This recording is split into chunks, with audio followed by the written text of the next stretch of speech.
Hello. Hi, friends. Hi, Hi, Chris. everybody. Hi, Ruel. How's it going? Oh, it's going great. I'm happy to be here. It's lovely to hang out. And it's just a beautiful day to be inside. How about you, Ruel? I was just going to say the exact same thing. Being inside with air conditioning, humankind's greatest invention ever. I am enjoying it. But hey, I noticed there's only two of us today. Well, what's going on? We have hmm lost one person. Ray, unfortunately, couldn't make it with us today. But don't worry, she'll be back next time, folks. Just She'll be back next time. So if you just stay here for a full week, you'll be able to see her. Don't turn that channel. Don't change that channel. just watch this continuously for the next 7 days, folks. And Ray will be back, we promise. Yeah, we promise. I guess they could go watch old videos, but Nah. no, just stick around. We'll leave it on. Ruel's committed to bringing his camera around his house and filming his Yeah. life for the next 7 days, 24/7. Yes. Um, yeah, welcome to Ruel TV, and you can see what he makes for dinner, how much he snores. Honestly, we want you to tune in the evening hours because we need to know how much does Ruel snore. You really don't know you don't want to know the answer to that question. I snore like a bear. So shout out to my wife Michelle for putting me up with me for so long. I am a snorer, unfortunately. But hey, want to thank John Tripp for hanging out. It says, hey, it's that guy from the Dragon's Tomb and that other guy from the Dragon's Tomb. What the heck's going That's on here? us. Yeah, what's going on with Dragon's Tomb, Chris? You want to talk about that? That's true. If you haven't seen the Dragon's Tomb, yeah, the After Dark edition. That's right, Toady. We'll get into that later. Ruel After Dark. If you Uh-oh. haven't seen the Dragon's Tomb, go over to the Dragon's Tomb. Jeff is very, very funny. Sometimes, but this one is a very like serious, cool project that he did. He got everybody to rank their number one board gaming expansion of all time. So he got all a bunch of us. He got every single board game creator on YouTube, every single one, Every which single I one. think is which is amazing, right? Like that every single board game YouTuber agreed to do this, and he didn't miss a single person, which is awesome. Yeah. So he's got this whole video of every single board game YouTuber talking about their top number one expansion, and there's some really good ones in there that I am excited to try. And so I highly recommend you all go check that out because yeah, I was excited to talk about mine. I feel like people don't talk about theirs this one all that much. Kind of gets overblown with the other ones, and so Hmm. like anyway, very highly recommend. You should go check it out if you don't know the Dragon's Tomb. Normally does sort of funnier content or rules explanations. Like Yes. very kind of serious expose pieces and like rules explanations. I don't know why I think I just like the joy that Jeff gives me as a person makes me think of him as funny, but like his channel is Agreed. actually pretty serious. Yeah, and it's It's nice to super have some serious. serious coverage in board Exactly. gaming as well. Yeah, there's enough laughter and joy and all that shenanigans on board games. We need some serious content, just like Jeff hmm has produced here with his fantastic video featuring all the YouTubers in hmm board gaming. And you would think that would take a long time. It only took like 20 Oh, minutes to do videos. yeah, So, yeah. yeah, it's a quick video, but yeah, so you should definitely go check that out. It's a funny one for Yeah. sure. Yeah. Hi, Imaginaric. Hey, Hi, Toady. Imagineers in the house. How's everybody doing? We're doing our list this week, Ruel. Well, when we get into the main episode, it's going to be the mid-year check-in Yes. from Roland Reggie, which we're excited to do. But now is our time where we can check in with chat, I guess, Yeah. and see what your mid-year check-in is. Do you have the Roland Reggie uh, video handy, Ruel? Or I think I have a list of our check-in.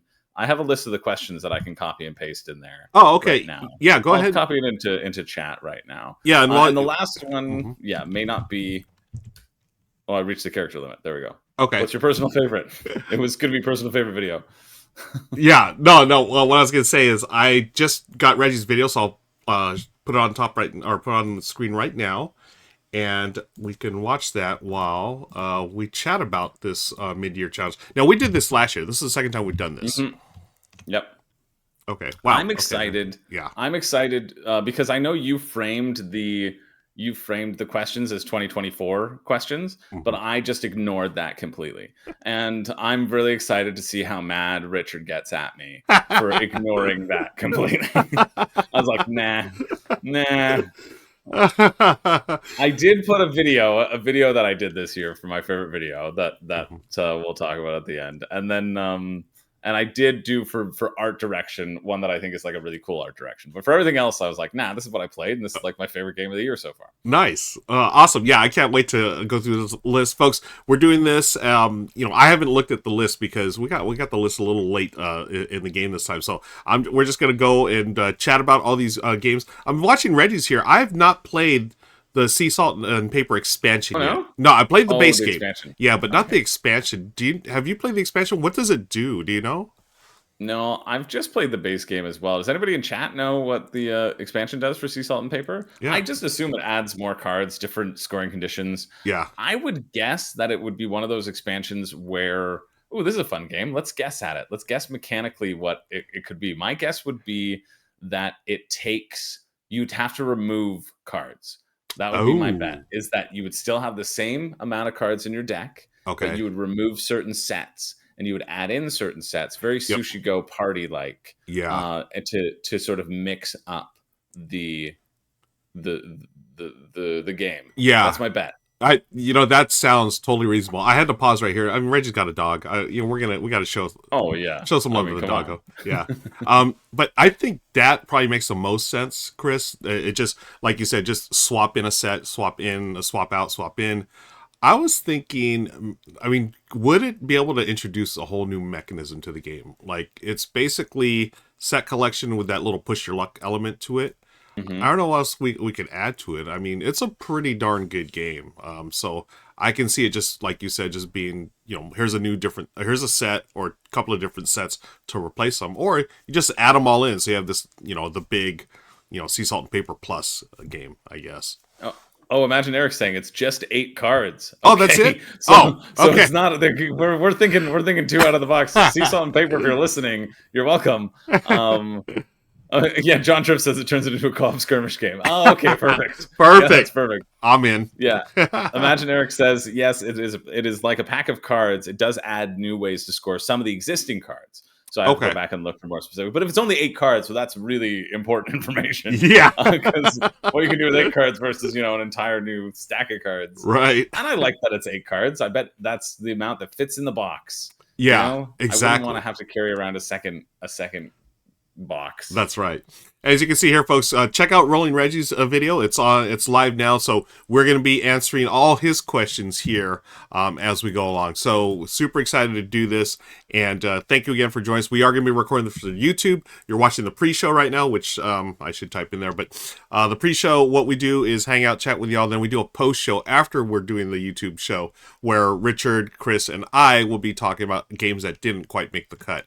And we'll be sharing that as well. By the way, you see those little avatars running around? You can get one too for free if you have Amazon Prime. Subscribe to the channel using Amazon Prime. That's free and it helps support us. And not only do you get an avatar, you get discounts on merch and a secret playthrough list. Right now, I think the list was 31 or 30 videos that Richard has behind a paywall. But for subscribers, you all get to watch those 30 playthroughs for free. So if you have an Amazon Prime account, feel free to use it here. If not, you could cash is fine too. I'm That's okay true. with cash. You can subscribe in any way you desire, and those 30 videos can keep you satiated over the course of the next week. If you're not tuning into Ruel After Dark, if for some reason the feeds go down, well, then don't you worry. You've got those playthroughs to keep you satiated and fulfilled and satisfied and smiling all week long until we get back to the true star of the R&R show, Yeah, Ray's Retros. that That's what the R's stand for. R&R, Ray and Retro.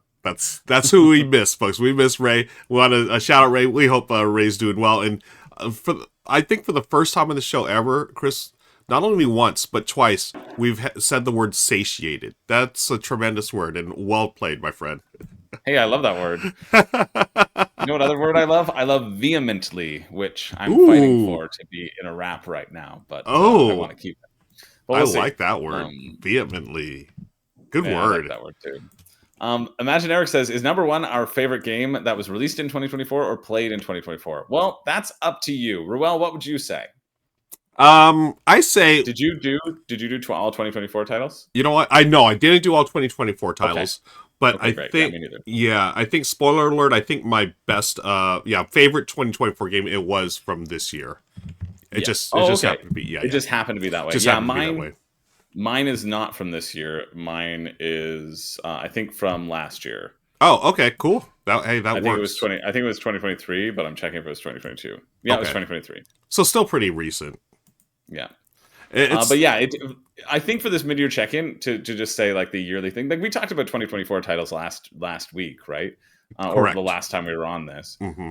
and I think it's sort of limiting. There's always the chance to discover something new, Hmm. and while there is one that said, "What's the best game from like 3+ years ago that you discovered?" Hmm. Um, there's also something that it could be your favorite game. Like that could be the same thing. It's not for my list, but Yeah, and that's what I it like could about be. this.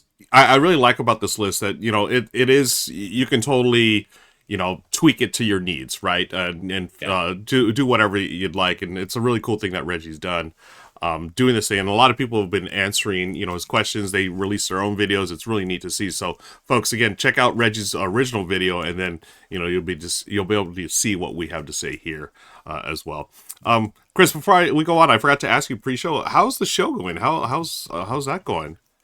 It's good. It's Yeah. good. One of my shout outs that should be was really close to being on the list, but wasn't, is Wonderland's War. Wonderland's Ah, War, is close to being on my list yes. because it's really, really good. And that kind of ties in because I'm doing a production of Alice in Wonderland right now. Yep. And Twelfth Night. So they're going well. And actually, you know what? And actually chat, like let me know if this was you. There were people who came to our opening night, which was a week ago Sunday, because it was supposed to be Saturday and we got rained out. It's outdoor theater, so we, Oh, we just have to cancel. But some people who showed up Sunday, and they showed up and they said, "Oh, hey, somebody on YouTube told me to come here. They're from the States." And they said somebody on YouTube, and they were talking to my director who was just working in front of house, and he was like, "Oh, how convenient. There is a board game YouTuber here oh in my. the show, Chris George." And they're like, "Oh, cool. Yeah, we really like him." But they said, like, we really like him. So it wasn't me who told them. And so I don't know if it was like maybe through the R&R show, like Wow. maybe Rahdo mentioned it. Yeah. And they didn't talk to me after the show, and I'm so bummed. Like I wish I had gotten a chance to see them. One of my patrons who lives in Nova Scotia, she came to the show on Wednesday as well, so it was great. But I knew she was coming, so I Yeah. could hang out with her, talk to her, and like just chill, and it was great. But I want to know who these mystery people were, and I'm so sad that I didn't get a chance to talk to them because Yeah. like I love seeing I love seeing board gamers. You know what Yeah. I mean? Like, That's um, so neat. Like the yeah, to find out you have this, the rather than just theater patrons, you have board game patrons now coming out. yeah, yeah. That's so cool. I'm wondering where. I mean, I know we've talked about it a couple times here on the R&R We've show, talked but about it here, have right? have you talked about your own channel? I'm assuming, or Yeah, yeah. I talk about it all the time on my own channel yeah, because I'm like, oh, this is why I got my mustache is growing, and that's it. Or right. like I'm darkening my mustache for Malvolio when I'm Okay. Malvolio, so it's more like Waluigi style, like because he's just like a freak. Nice. Um, but yeah, I want to know who you were because I think they came maybe from Maine or something. I don't know. They said or New Oh, England. okay. I don't know, but they said that they heard about it on YouTube, and I'm just like, it just made my friggin' day, and I wish I Yeah, had gotten a chance to say hi to them afterwards. So if that's you're watching in the amazing. ether, this is my Craigslist misconnections post that I'm putting out. Yeah, it'd just be Misconnect. great. I can't believe you just went there. Craigslist misconnection. That's brilliant. Yeah, Is that still a thing? Does that still I exist? don't I know. don't think I it does. assume it is. Oh, Yeah. there's people who are missing connections all the time. It's gotta be. Oh, that is brilliant, folks. If you are Chris's missing connection, let us know here in Yeah, if chat. you're a missing connection, let me know, and Yeah, we'll please hang do. out. Hey, Board Gaming 666. That's our buddy Dwayne. He's in the house today. I'm usually not able to watch due to work, but it's my last day of vacation. What better way to spend watching this live? Dwayne, have a wonderful vacation last day, and thank you for joining us Yeah. today. That's all. That's what I gotta say. Yeah, balloons. That's a party. It's time for a party. Toady says Foster the Meatball mentioned your shows in a video when they're talking about Black Sonata. Oh, no Oh, way. so maybe that's That's it. cool. Yeah, they've got a Maybe. huge Well, channel. because they that's weird because my my patron, she gave me a copy of Black Sonata. She said, "Hey, Oh, I have this extra copy. I don't need two copies. It's a what? solo game. Oh my Can gosh. you get it to a good home?" And I was like, "Yeah, I definitely like want to try it because I'm not like, but I'm not a huge solo gamer, so I probably won't keep it. But Yeah, like, I want to try it, and then I know some people who like I can give it to somebody else, or yeah. just give it away to people who I know who like solo gaming. I like Oh, solo thanks, games. Tony. I like solo games. Yeah, why don't you come up to Nova Scotia and we'll give it, I'll get it to you.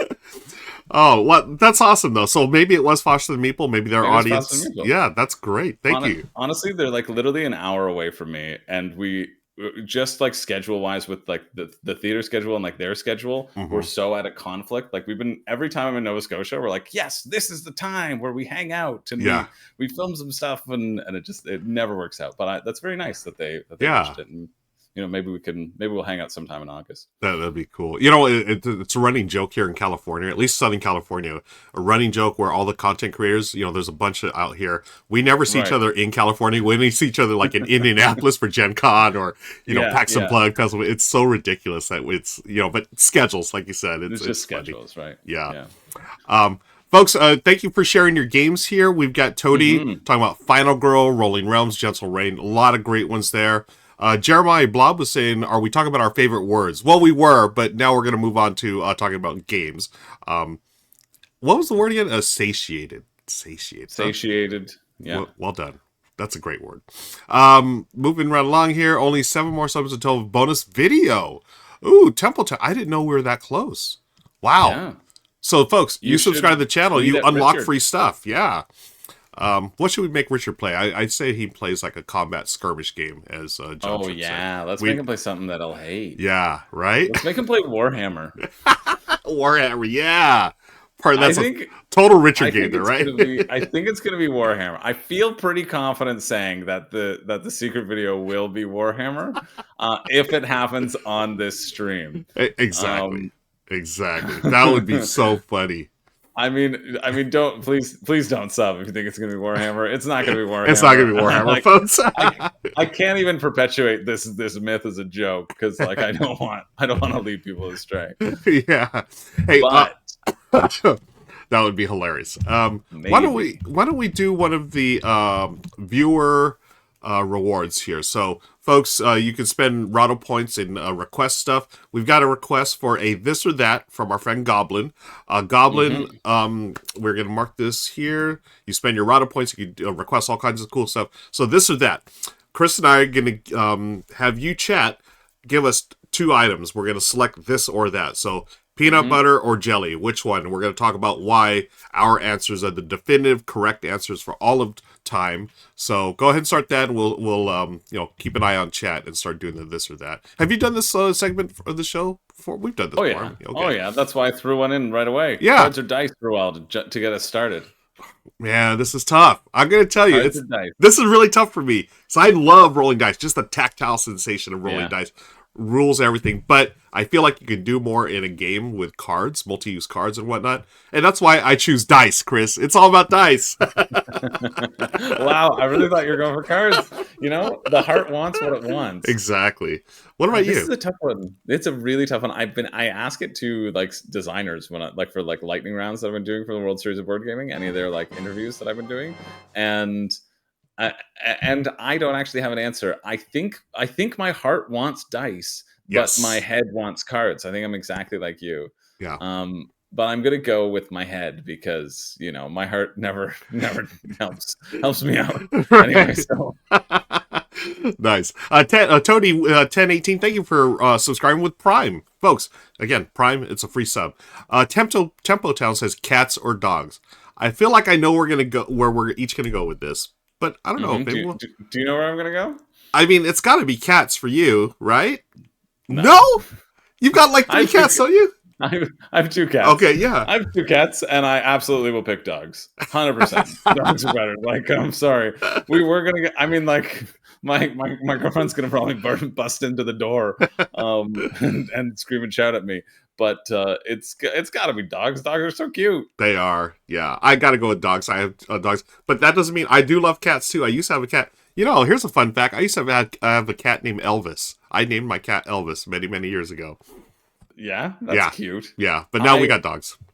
now you got dogs. Yeah. I do have to show this cute little photo of my cats though. Oh my gosh! Wow, That's that is them. adorable. And you're gonna vote for dogs after showing us picture? Come on, Chris. Yeah, I'm gonna vote for dogs because dogs are more cuddly. Come on. Yeah, yeah. That's it is true. But my cats they're pretty nice. They're nice boys. They look awesome. Dutch Yoda, a fellow streamer, says meeting at Gen Con or visit me at Spiel. I'm going to meet Dutch Yoda first time at Gen Con. I'm super excited. But I would rather go to Spiel to meet him there because I've never been to Spiel. But that's just my Yeah, choice. that's thanks, Dutch Yoda. I'll visit you at Spiel. You'll put me up. You'll Yeah. put me up, and you'll put us both up, and that would be great. Yeah. Take care of badges. Take care of airfare. We're good. Amazing. Tempo Town, ice cream or cookies? Well, I think it's going to be impacted by the heat that we're both feeling right now. Yeah. Because I'm feeling ice cream right now, but usually it's cookies. Yeah. Year I love round. cookies. Yeah. If I had to pick one for year round, it's cookies. But right now, definitely ice cream. I just had some ice cream last night. It was fantastic. Temple Town, new games or favorite games, Chris? You know what? New games, which is upsetting for me to say, but I think it's a combo of like I feel like every day if I'm not aggressively expanding my knowledge on board gaming so that I can be more of an expert on the internet, I have failed myself and my family. So it's that deep dark fear and desire in me that's like, I guess I can't play my favorite game even though I'd love it. I would have an amazing experience. Sorry, guess we're playing this new thing that's probably going to be garbage because I can tell from the rule book, but I have to play it in order to be able to do a review on it to make sure that my hypotheses are correct. My hypothesizing my heart. Well, that's a great way to bring honor to your family by playing all the new games. Yeah. In this one, I'm going to answer like you earlier. In my heart, favorite games, but no, wait, no. In my head, favorite games. My heart likes new games. I really. Oh yeah, you're just accepting that you're a cult of the new boy through and through. I just gave in. I gave up. You want the new shiny every day. I do. Darn it. Black Board Game. Dwayne asks, rolling rights or dexterity? Rolling right for me. Yeah. As much as I love Crokinole, that's the greatest dexterity of all time. Rolling rights for me too.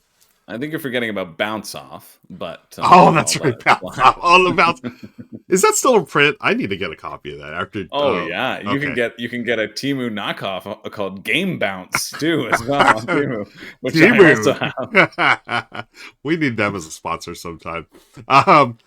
Temple Town Dice Tower Awards or the Golden Geek Awards. I have no say in the matter. Either one's good. Both. Yeah, both. I like awards. I agree. I mean, it's this or that. So yeah, I'll go. Whichever gets the more community involvement, because it's voting on both, right? Yep. Like I think like Dice Tower community votes on it, or anybody can vote on it, right? Or anybody on Board Game Geek can vote on it. Mm-hmm. I would guess that the Golden Geek would then have more voters. Yeah. Just based upon it being like more of an aggregate site, but I don't know. I don't know those actual same term the stats behind it. Same. John just reminds us that the Chip Witch covers all bases. Yes, that's the perfect combination. Continuing back to Tony, a new subscriber, Marvel or DC? I'm like Richard. I'm a Marvel boy through and through. That's just what I grew up on. Marvel has just been so dominant in like DC has Zack Snyder, which is just the worst thing you could ever do to a fandom. That's all you had to say.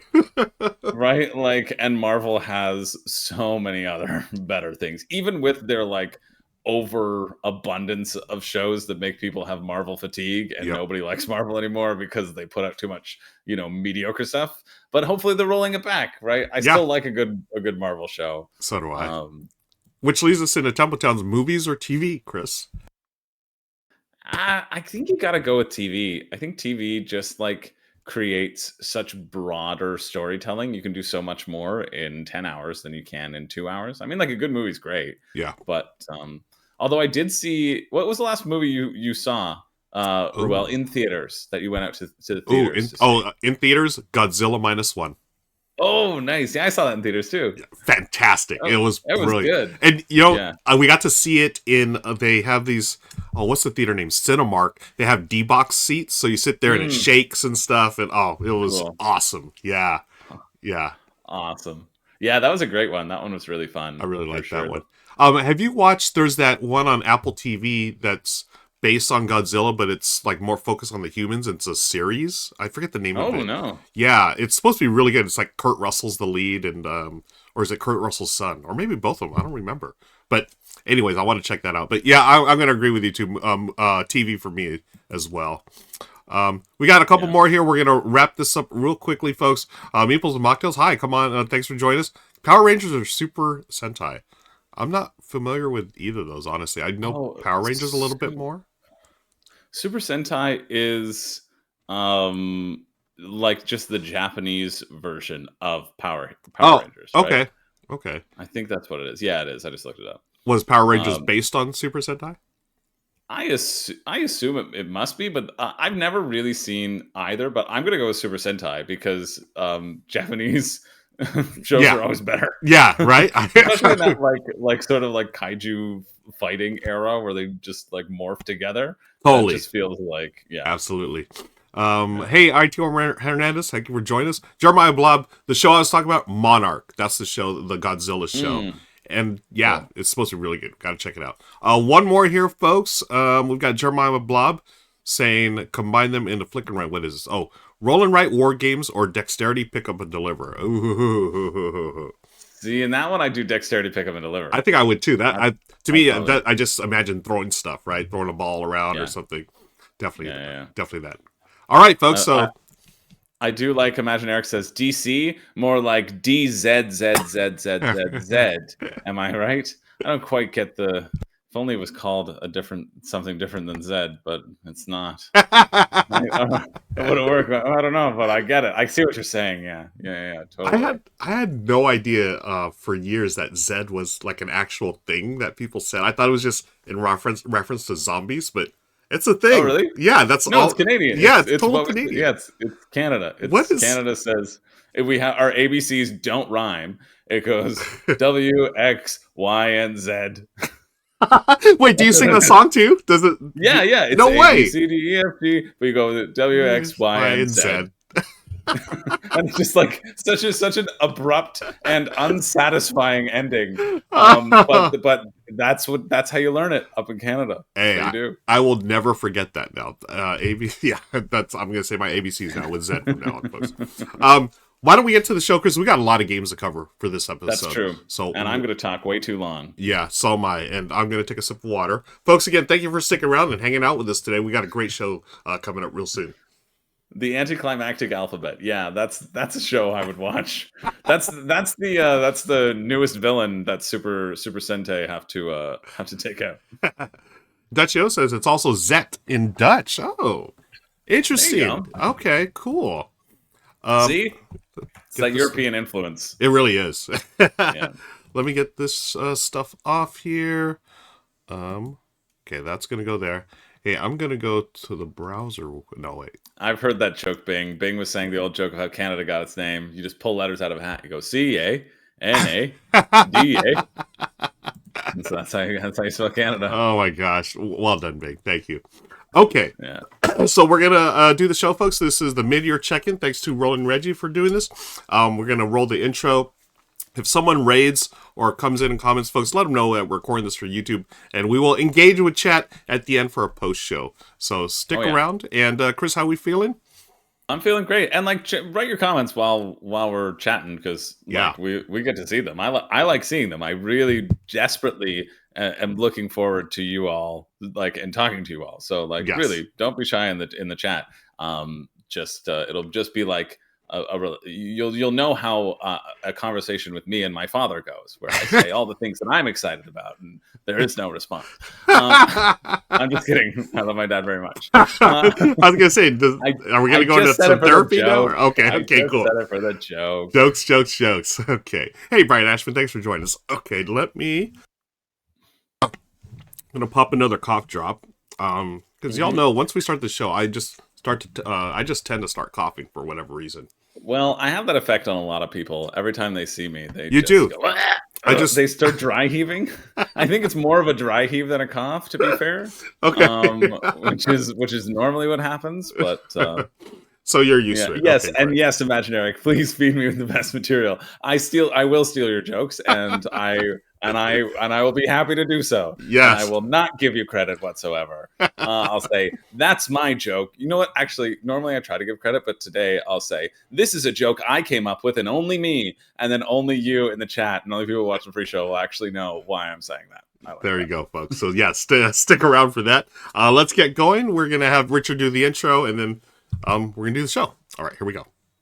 Hey everybody, it is time once again for the R&R show, but before I get to that, I want to do a quick shout out to one of my favorite things in all of board gamedom. It is the yearly Uganda Village Board Game Convention and Science Camp. They are crowdfunding now to raise money to put on their 2024 edition. And folks, if you've never heard me talk about this before, it is absolutely amazing. Getting these Ugandan kids a big step up in life as they learn about science and art and other cultures around the world and get self-confidence. I mean, so much comes out of this, and it's all from playing board games. Every year they put on this multi-day convention where kids from around the country get to come and stay. So this is a convention that provides food and housing as well. So the funds raised are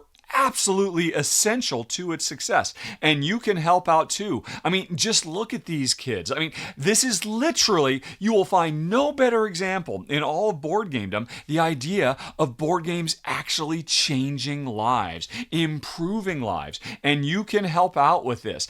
Just go to the page. I've got a link for it down in the show notes. It's right up there at the top. Very easy to spot. It breaks down all the types of games, what lessons the kids are learning, what their successes have been in the past. Did you know last year this whole system won the 2023 Gandhi Foundation International Peace Award? It is such a big deal.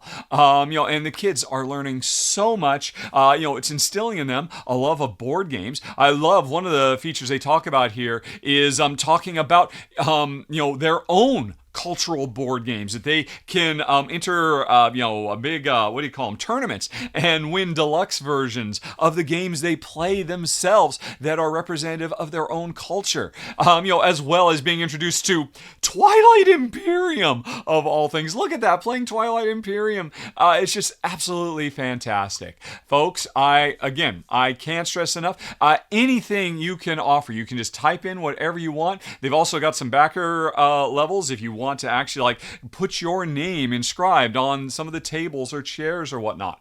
I put my money where my mouth is. I just backed this morning. There I am. By the way, if like me, you're a UK taxpayer, you can when you back, you get a bonus automatically via gift aid. So there can be even more help you can give these kids. And I think it's absolutely phenomenal. I'm always excited to hear about it. Again, go forget about this R&R, or put this on pause. Follow the link down in the show notes. Just spend a few minutes, and if you've just got a few bucks or whatever your monetary system is, you could make a huge difference in the lives of some really wonderful kids. So I just wanted to throw that out there. And Ben, I am just continually amazed. It's put on by the Chrysalis Youth Empowerment Network, and it's just, again, this is the best of us. This is the best thing you will ever hear about all year in relation to board games,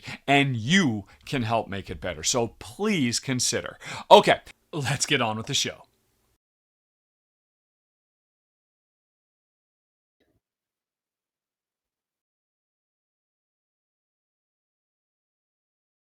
My mic is muted. My mic is muted. My Chris, what do you think of that? Okay, start it again. All right, we're gonna do it again. Take two. Hi, friends. Welcome to the R&R Show, episode 95. My name is Ruel Gavula, joined by Chris George. Hi, Chris. Hi, Roel. It's great to be here, episode 95, and also that was a really cool video that Richard did Yeah, to start us off. I love that idea, and I think he's so right. Like he said forget about the R&R show, and then he said no, just press a pause. No, forget about the R&R show. Really, like we're all. I feel like most people who, at least like myself and Ruel, and probably a lot of us who are watching this show, who have like tons of board games, who spend like so much money on Kickstarters every year. It's like, yeah, we know the power that board games can have, and that's why we love this hobby so much. And I think that's just like an awesome initiative that Richard has highlighted as well, and like super cool to really help people learn skills and all the skills that board gaming can have, and all the like community that it can build. And so just seems like a really cool thing, a lovely way to start off this R&R show as we check in for the year. absolutely. And I do want to just remind you all, check out the show notes below for links to the campaign. I contributed last year, and as Richard said, it's the best thing you'll do in this year. If you know any kind of help that you can provide, this is literally the future of gaming, folks. So it's awesome. You will get some updates throughout the year from the organization. I love seeing that, and I love seeing kids. I mean, little kids playing Twilight Imperium. That's amazing Yeah, to me. that's friggin' sweet. That's Isn't that friggin' sweet. awesome? Even though I don't like Twilight Imperium, but Yeah. even still, I'm excited about it for them. Exactly. Yeah. So thank you for that, Richard, and thank you, folks, for checking out the link below. But let's move on to the mid-year check-in. What is the mid-year check-in, Chris? What is this all about? Well, this is a tag going around on YouTube. There's these little board game tags. These tags, there's a list of questions to check in from the year. This comes from our friend Rolling Reggie, and we decided we had a lot of fun doing it last year around this time, and this year we're checking in about sort of our favorite games. We have 8 questions. We have 8 different questions about games going forward that we want to talk about, and then in the post show we can talk about the honorable mentions especially as well. And we're going to start it off with a banger too of favorite game of 2024. Now, I should specify, I threw away that it would just had to be 2024 specific, and I think that's what this sort of mid-year check-in should be. What about you, Ruel? Yeah, for the most part, I stuck with 2024, but there are a few games that snuck in that are not 2024. So it's going to be a lot of fun, folks. I'm curious to see what Richard has on his list, and I'm curious to see how mad Richard gets at Chris for throwing out all the rules as usual. Yeah, I threw it away. I was like, listen, I haven't played like a bajillion 2024 games, and there are other games that I'm like really excited about that I discovered this year that I like talking about, and figured I would talk about instead of just trying to give arbitrary reasons. Yep. I'm never going to talk about things arbitrarily here. I'm going to talk about things that are exciting and interesting. Exactly. And so, yeah, that's how I made my list of things that I'm excited and interested in. Other than one, I have one 2024 title on here. Okay. I'll talk about it when I get to it. It's in the art and production. I've never played it. I just think it looks pretty, and that's why I want to play it. Nice. And folks, we record this live on Twitch, so if you'd like to, check out our extended edition show where we do a pre-show, a post-show, we talk about all kinds of fun stuff. This time, we did this really cool This or That Chris and I gave the definitive answers to all the hot subjects out there that you need to know, like either Marvel or DC or dexterity games or pick up and deliver games or all kinds of fun stuff. So check out. Right, Ruel. It was really cool. It was really cool, and we're really cool too. We are. Take that, internet. Exactly. By the way, I want to shout out Ray. Normally, Ray is our third host here, but she's not here today, but she will be back next show. So shout out to Ray. Folks, you're watching on YouTube, type in a comment, say hi, Ray. I want to see all the hi Rays. Let's send some positive vibes out there to Ray, shall we? And if you're ever around, we're doing this during the summer. We're doing it on Mondays over on Twitch. Come hang out, because you could hang out with us, chat, and then we could shout you out if you subscribe on Prime, like I would right now to our Sell It if I was doing it on Twitch and not recording it for YouTube. But you would get an awesome, cool shout out like that. Yeah. So yeah, thanks everybody. Thanks. Let's get started with the list. Yeah. So the first thing on Reggie's list, again. Check out the video, the show notes. I have the link. The first one he's asking is, number 1, what is your favorite 2024 game? Chris, what do you got? My favorite game that I have played this year, from January up into July 15, when we're recording this. Oh man, it's so good. It's going to replace the original for me. I've probably talked about it already on the show once before, but I'm going to talk about it again. It's Great Western Trail, New Zealand. Wow. It is so friggin' good. Yeah. Like, I'm a big fan of Great Western Trail. I found my appreciation for Great Western Trail has only grown significantly since I started working for the World Series of Board Gaming, doing all their streaming and getting to commentate on the finals of Great Western Trail with players in that final table with the previous year's ring winner, right? Like, these are people who know their Great Western Trail strategy. They know their stuff. And so, like, my appreciation for the base game has really, really grown because of that. And then playing Great Western Trail in New Zealand, I'm like, you know what? I might as well throw the original in the trash. Like, it is so good. Like, it takes everything that I like about Great Western Trail and it adds in the additional sheep that are there that you don't have to only deliver at the end. You can deliver on sheep, but more so over, at least from what I have experienced thus far, it feels like a jack of all trades strategy is very viable. Whereas in base Great Western Trail, you really need to specialize if you want to win, right? Like, you need to just go for builders or go for cowboys or go for engineers, right? And like, ignore everything else. Here, it really feels like you can specialize, but you can also dabble in a bunch of different things. And I just think, like, so many of the systems are revitalized in such a beautiful, brilliant way. Even the market, with the people coming out, the more people don't want a specific type of worker, the cheaper that worker will become, right? And so even just those little things, everything is revamped. The systems are cooking. If you like Great Western Trail, or have been like, yeah, this is good, highly recommend New Zealand. It is just so fun. I had such a blast playing it, and I cannot wait to play it again. Nice. I have this one in shrink wrap, Chris. I'm ashamed to say it has not come off the shelf of opportunity yet. It is one of the games I want to do. And actually, folks, in a few minutes, you're going to hear about the games that we want to play off our shelves of opportunity / shame. This is one of them. It didn't make my list, but this one looks fantastic. Did they change artists from the original game to the newer versions? I feel like the art in this is better, just more vibrant to me. Yeah, I'd say it is on par. Like, it is definitely, they changed an art style from first edition to second edition. Right. But second edition Great Western Trail came out, I think, 2021, and then Argentina was 2022, and New Zealand was 2023. I think all of those have such a similar art style that those are likely the same artist. That would be that. Yeah, that makes sense. 'Cause I remember the first edition's got that sort of like grim cowboy-looking guy on the front, black and white, sort of gritty. But this one just feels more inviting. And everyone I've talked to about this game has said this is the best version by far. So looking forward to this one. Yeah, nice. Really exceptional. Yeah. Awesome. So let's move on to my favorite game of 24. Now, I followed the rules, Chris. I went with a game from 2024. This one I actually played last year in prototype form. I did a paid run through for it. But this is my favorite game of 2024 so far is Let's Go to Japan. And here is Richard in his RV playing it on the road, and I think it's apropos, right? It's a game about travel in this card tableau building game from Josh Wood. Now, you may know that name from games like Cat Lady and from one of my favorite tableau builders, Santa Monica.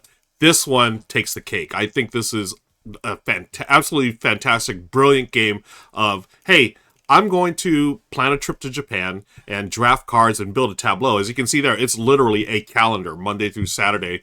And you're going to plan a trip and through set collection.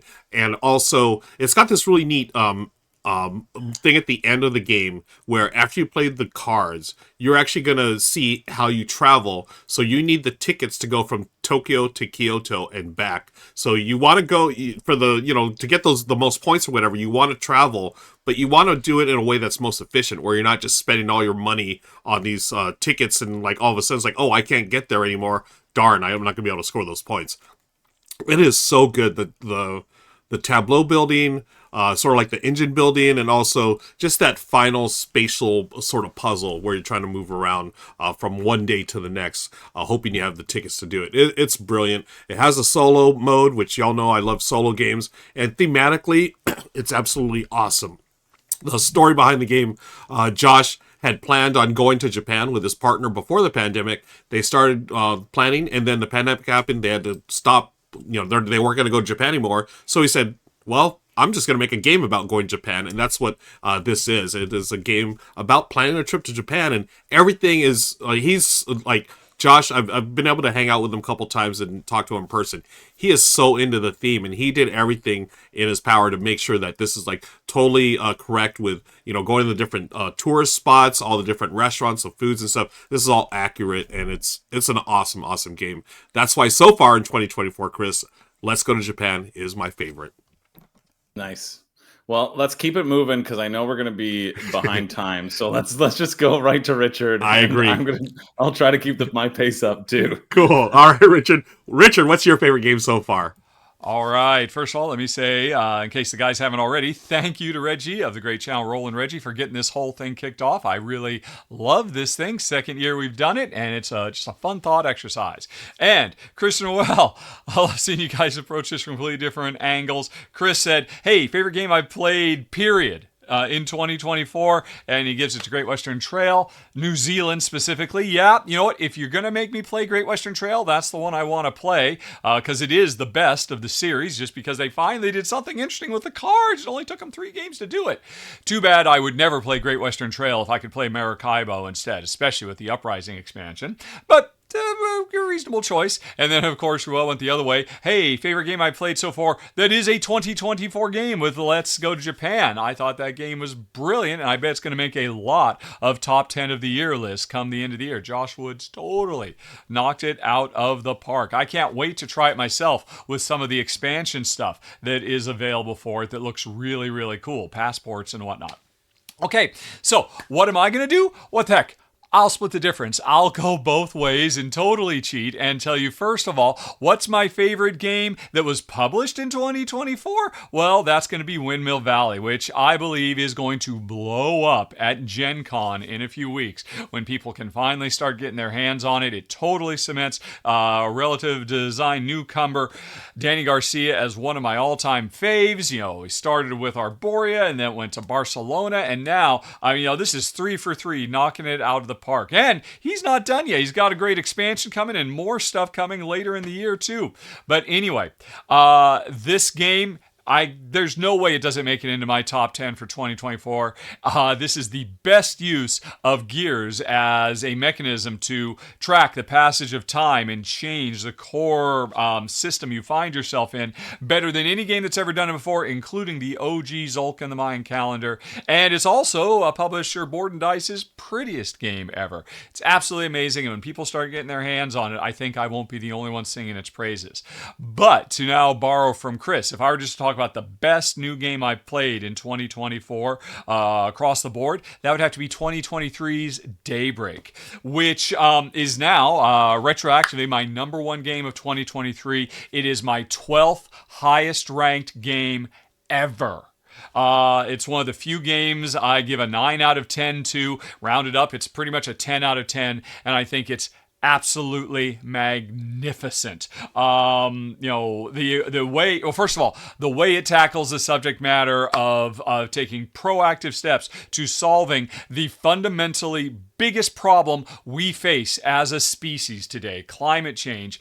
And this game is an ode to optimism because it presents to players hundreds of different individual projects that can all add up to turning our potential disastrous future around. And every card that talks about all these different technologies and social movements and all the rest of it, they have QR codes on them so you can go to a website and not only read about, hey, how is this working in real life? What is this new technology or this new political movement or whatever it might be? What is this in real life?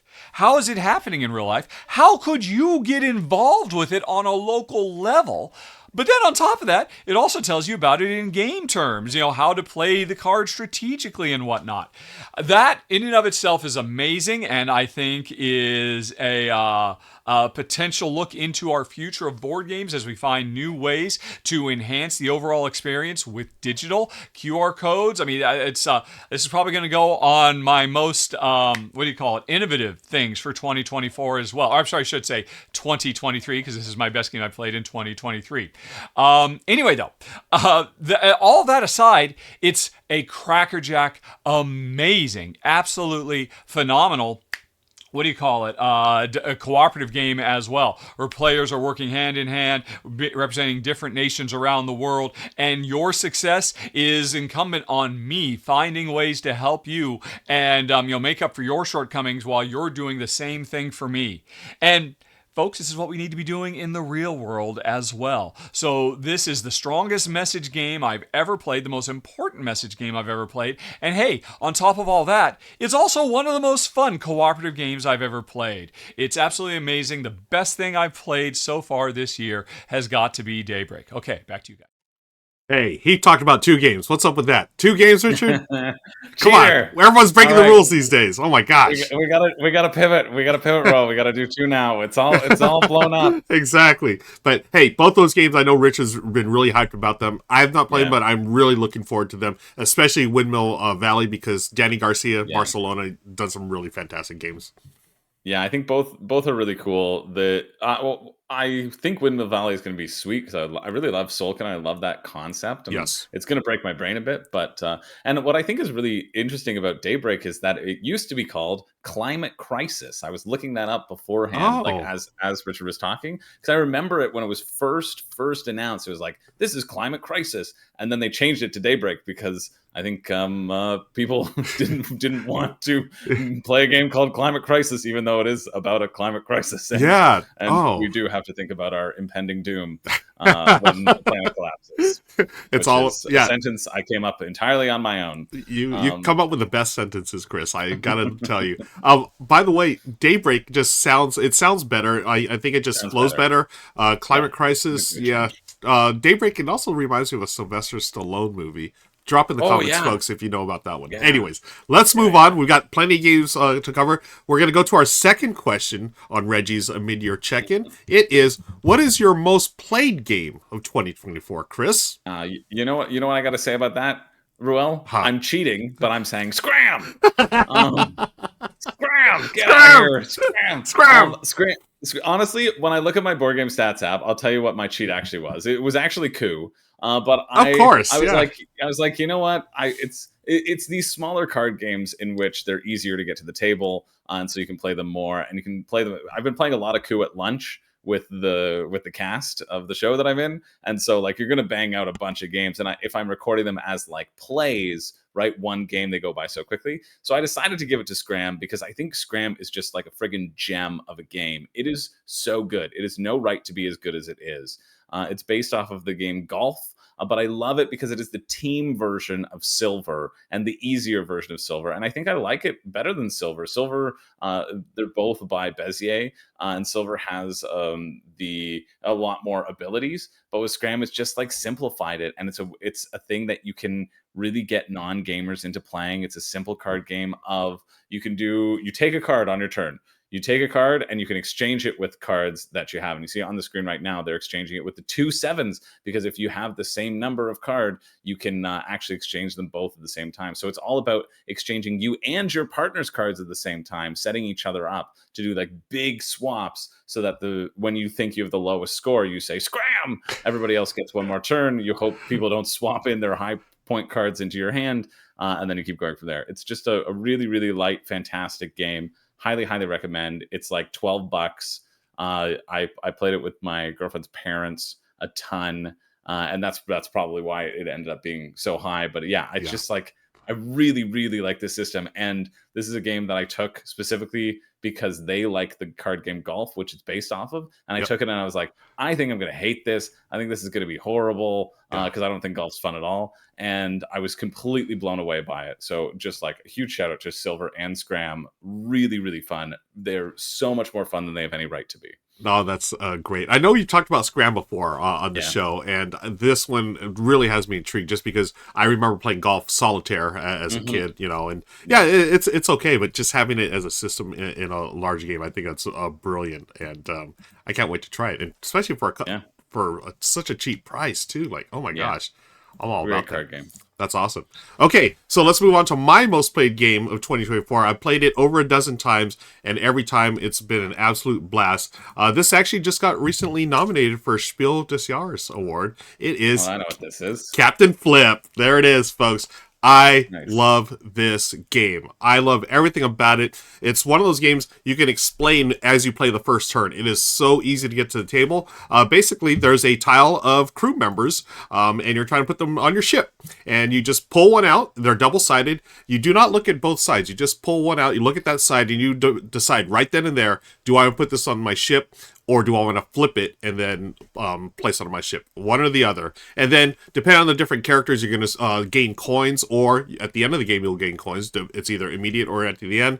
There's a bunch of different characters that do fun stuff, like, hey, you can get the monkey, which will flip an adjacent tile, and then you have a parrot that'll let you draw an extra tile. And you play until 4 of the 5 columns has been filled up on someone's ship.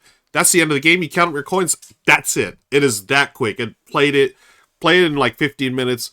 It is awesome. I can see why it was nominated for Spiel. I think it's going to win. It's got my vote, honestly, right at this point, midpoint in 2024. I just brought this to our 4th of July celebration. My family put it out there and did exactly what I said. I put it on the table, said, folks, Nice. start, grab a tile. And they're like, what? Okay. And then within a minute, we're playing, and 15 minutes later, we're done. And darn it, my nephew beat us all. Ugh. But anyways, shout out to shout out to my nephew for winning. But it's so much fun, and that's why it's been my most played game 2024. It is absolutely fantastic.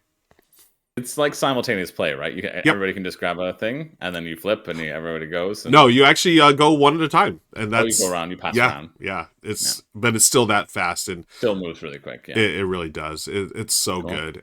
You can play it for free on BGA, Board Game Arena, and I've got like 4 games going on. It's a lot of fun, and they do have different pirate boards or pirate ships. So each ship, I don't know if you can see there, each one has a different bonus at the top. So as you fill up columns, you'll get either coins, or you get the treasure map, which gives you an ongoing coin. Some of the other maps feature, hey, whoever finishes this column first gets the most coins. The next one finishes gets second most.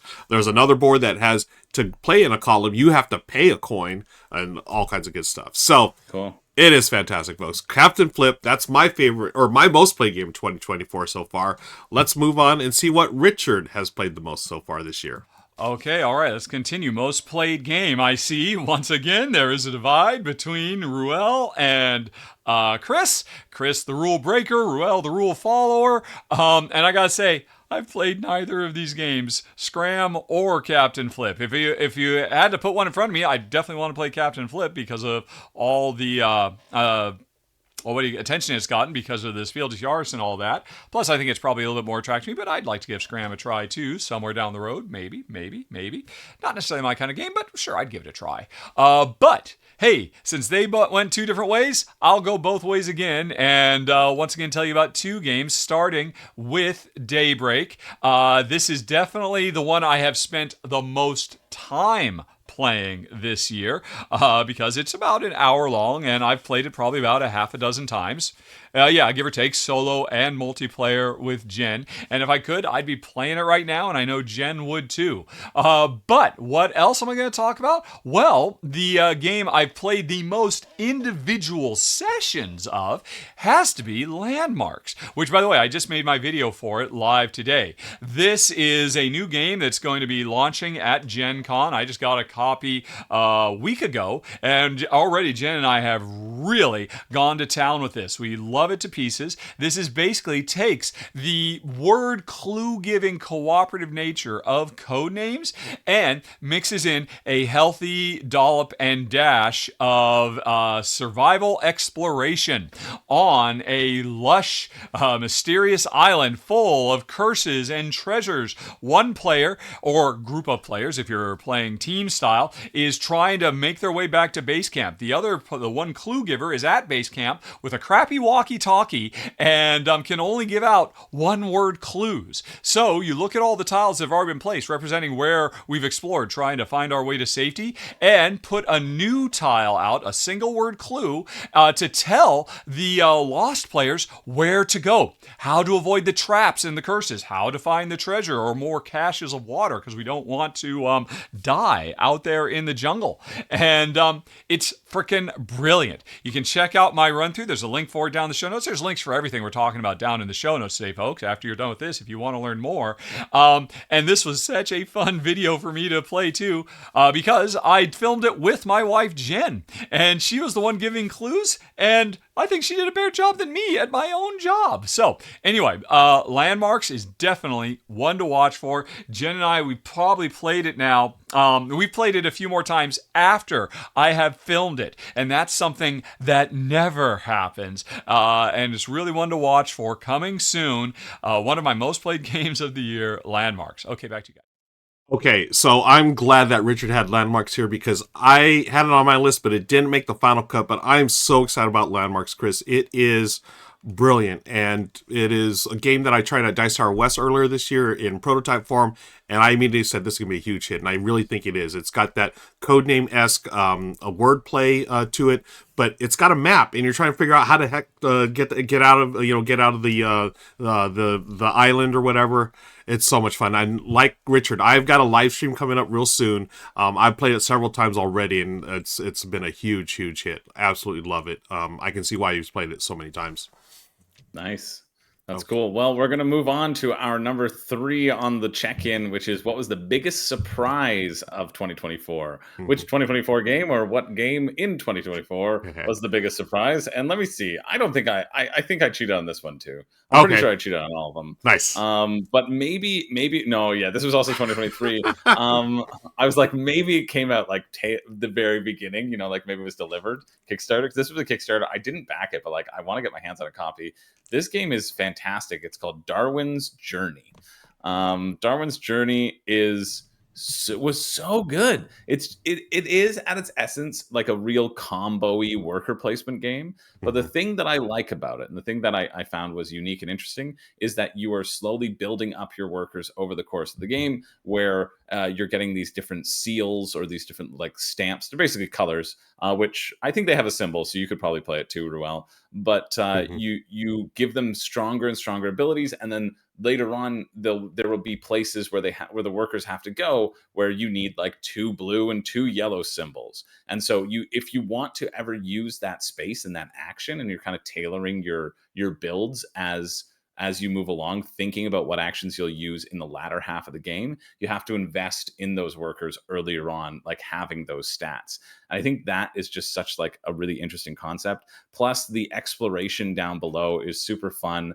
You're going to be building your workers, and then down below, that's the map where you're going to be pushing a ship along a track too, and you'll get points and discoveries there. And then you're dropping off little workers at islands that you pass by so that they can run around in each island with your limited amount of movement points, taking various paths to get bonuses or to research things about particular species. And then at every round you're going to score a different element of something very Terra Mystica like. So the scoring and what you prioritize really stands out. I've only played this once. I played it when I was at Geekway to the West in St. Louis. I sat down, we learned it with a crew.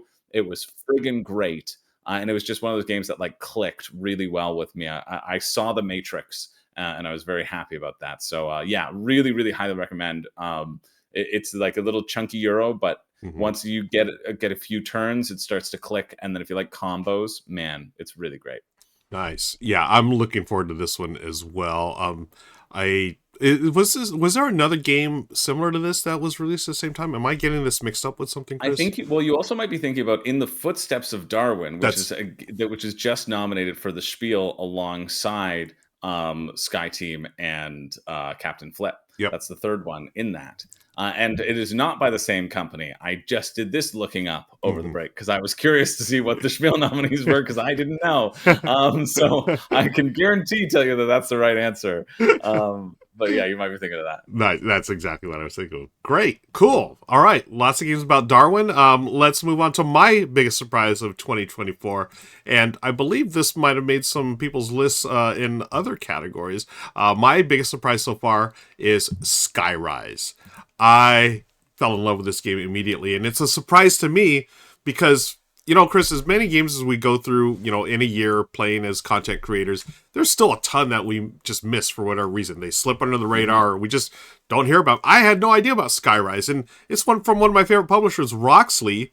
And oh my goodness, this game is brilliant. I absolutely love this. It actually, Chris, it reminds me a lot of a Knizia style game. It's not a Knizia game, but it's got that sort of like raw style bidding where you have certain numbers that you can bid with. And in this case, they're buildings because you're trying to, Skyrise, build buildings in different parts of the city. And as you bid those go away from your hand, right? So if I win the bid, they stay on board. But then the buildings that I didn't bid with that lost, they come back to my hand. And it's a really interesting twist on the auction mechanism. It really reminded me of Knizia's Raw, for example, where you know exactly what the bids are, but you don't know exactly what your opponents are going to bid. It is fantastic. And Kimberly here on the channel was playing the deluxe edition, which I got the opportunity to play. It was beautiful, absolutely gorgeous. I have the standard edition. I can't complain about it because it's a great game, but that deluxe edition, next level. It is so good. Yeah. And I love it because it's pretty straightforward. You place a building and then you are as a bid, and you either win and leave your building there, or you lose, take it back. Rinse and repeat over a couple of rounds. There are different goals that you can hit to score. There are public objectives. You also have secret objectives as well. It's just, I feel like this is the type of game I love where it may not totally do something new, but everything about it is done well. And that's why I love getting these type of games to the table. It is Skyrise, my biggest surprise of 2024. I'm glad you like it. I haven't played it yet, but I think it looks great. Thrilled that you like it. Nice. All right, let's go on and see what Richard's excited about. His biggest surprise for 2024. All right, biggest surprises, and once again, we split the difference. Chris, here's my biggest surprise of this video so far. Why are you surprised that Darwin's Journey is amazing? It's co-designed by Simone Luciani, one of the greatest modern designers of all time. The man never fails. Of course it was fantastic. And by the way, if you haven't tried it yet, definitely give it a go with the Firelands expansion. That makes it even better. One of the most clever and innovative ways I've ever seen bringing adventure, storytelling, narrative, theme stuff into a really solid Euro. And then, Skyrise.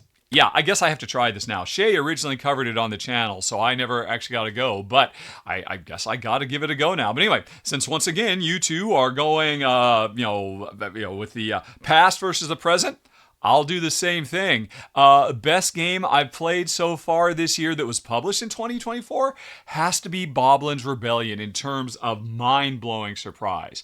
I'll admit, when I first heard about it, I thought, oh, that's cute, and I've liked some of the other stuff the publisher has done here, but this is just going to be okay, right? It's a simple little game of, a goblin revolt trying to take their cave back from invading trolls and all of that.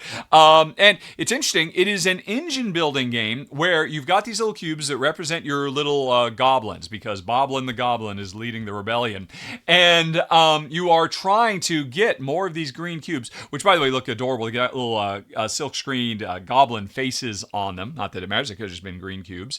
But over time, you are drafting new cards that represent different levels of the caves that the goblins used to control and are trying to take back.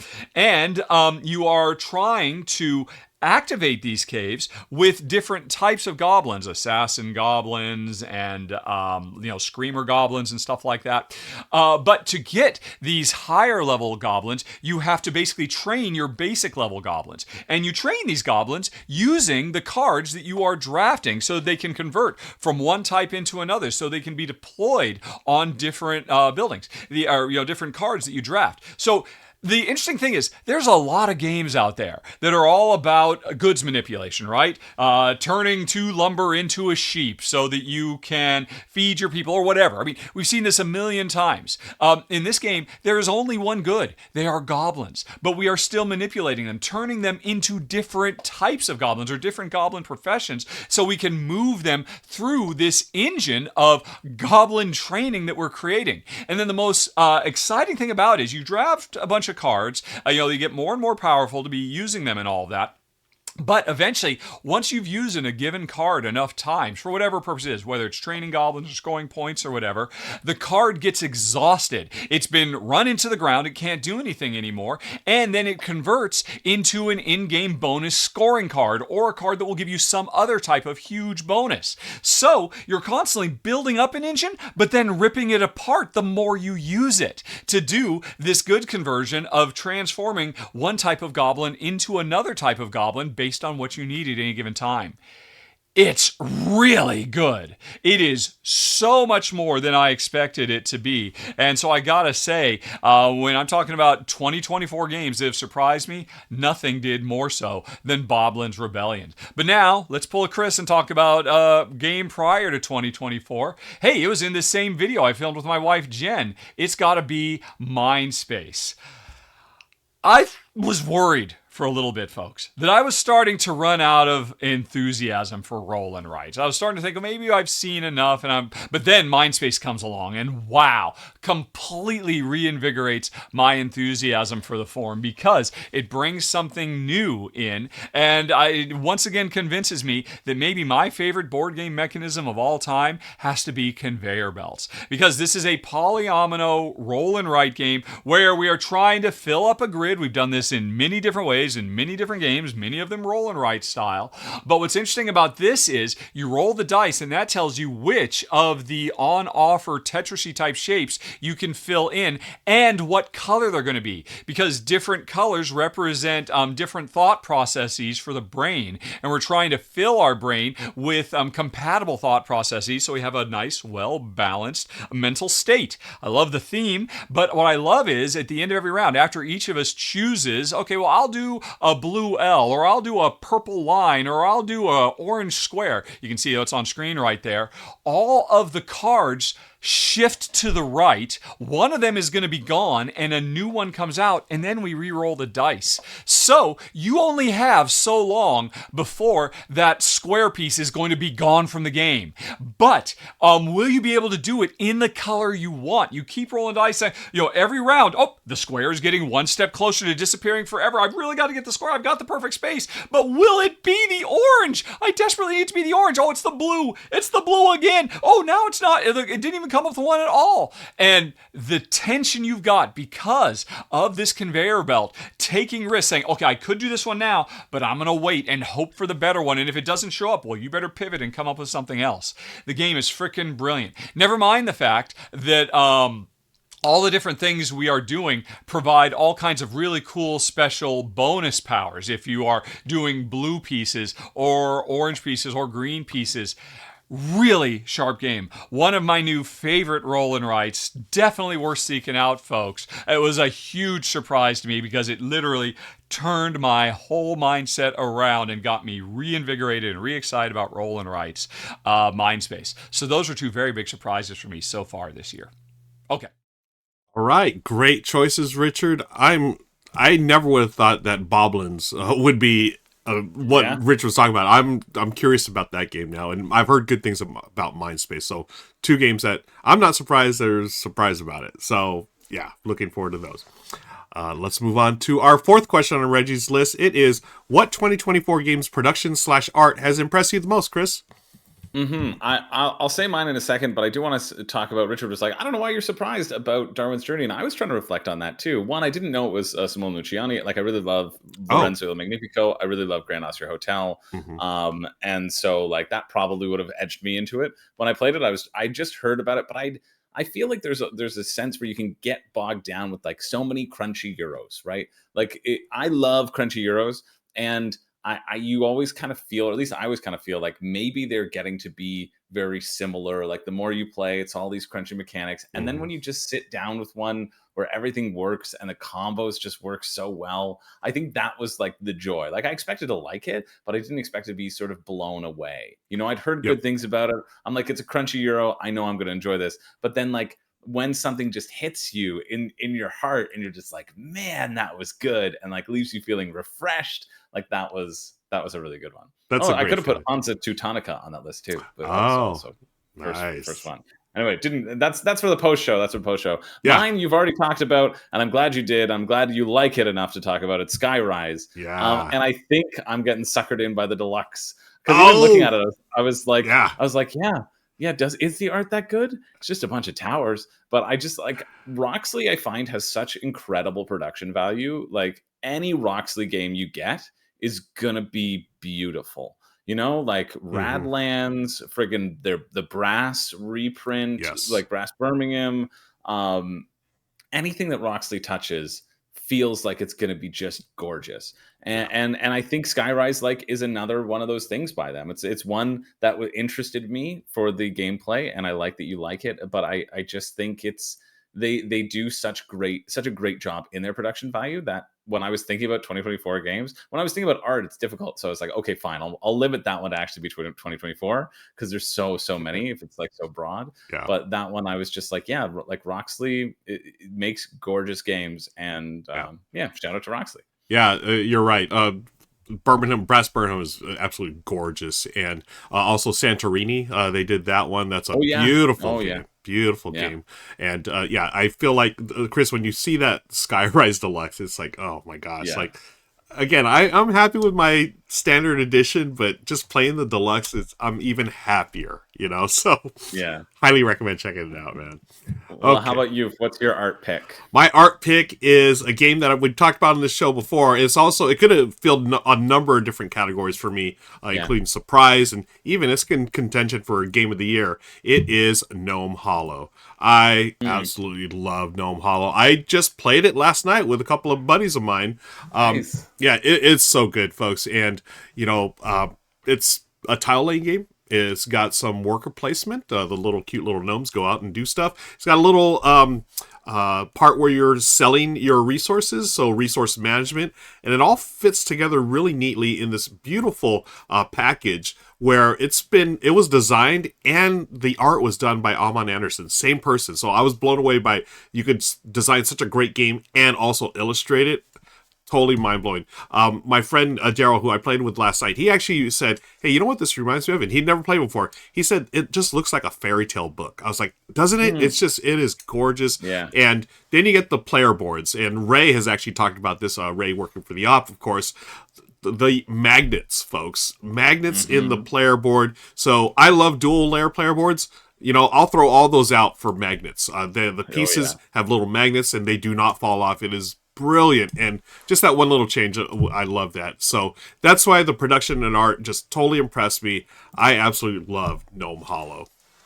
Yeah, great choice. This would have been, I contemplated this as well, but I was like, oh, we just talked about it. I was like, oh, I'll pick something different. But yeah, like, deserves to be. It's gorgeous. It's really gorgeous. Can't wait for my copy. Yeah, cannot wait to play it again. And let's see what Richard's got for his choice. Okay, art and production. Great. Skyrise, Chris. I guess I have another reason that I need to check this game out. Not only is it one of the best games so far this year, but it's also one of the prettiest.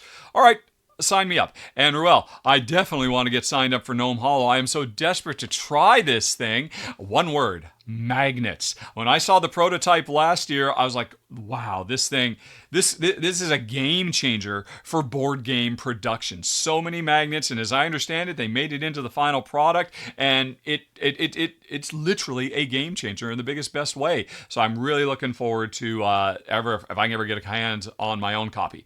But for myself, what have I seen first person that I can't stop just going gaga for? Oh, it's probably got to be collab, short for collaboration. Here's a run through I did of a prototype for it a couple of years ago. I've got a final version of the game, and the miniatures in this game are phenomenal. They're gigantic. Hold on, let me go get one.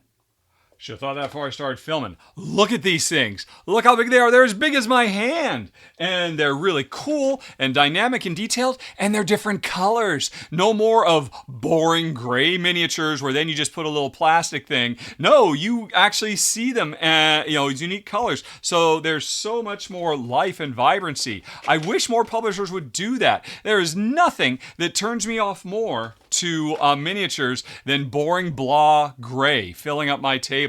These things are fantastic. Then on top of that, the really cool miniatures for your dice thing. Basically, this is a dice worker placement game where, first of all, you put the dice in these so they represent that it's your dice you're placing out on the board. Oh, and by the way, not for nothing, the dice are really, really nice too.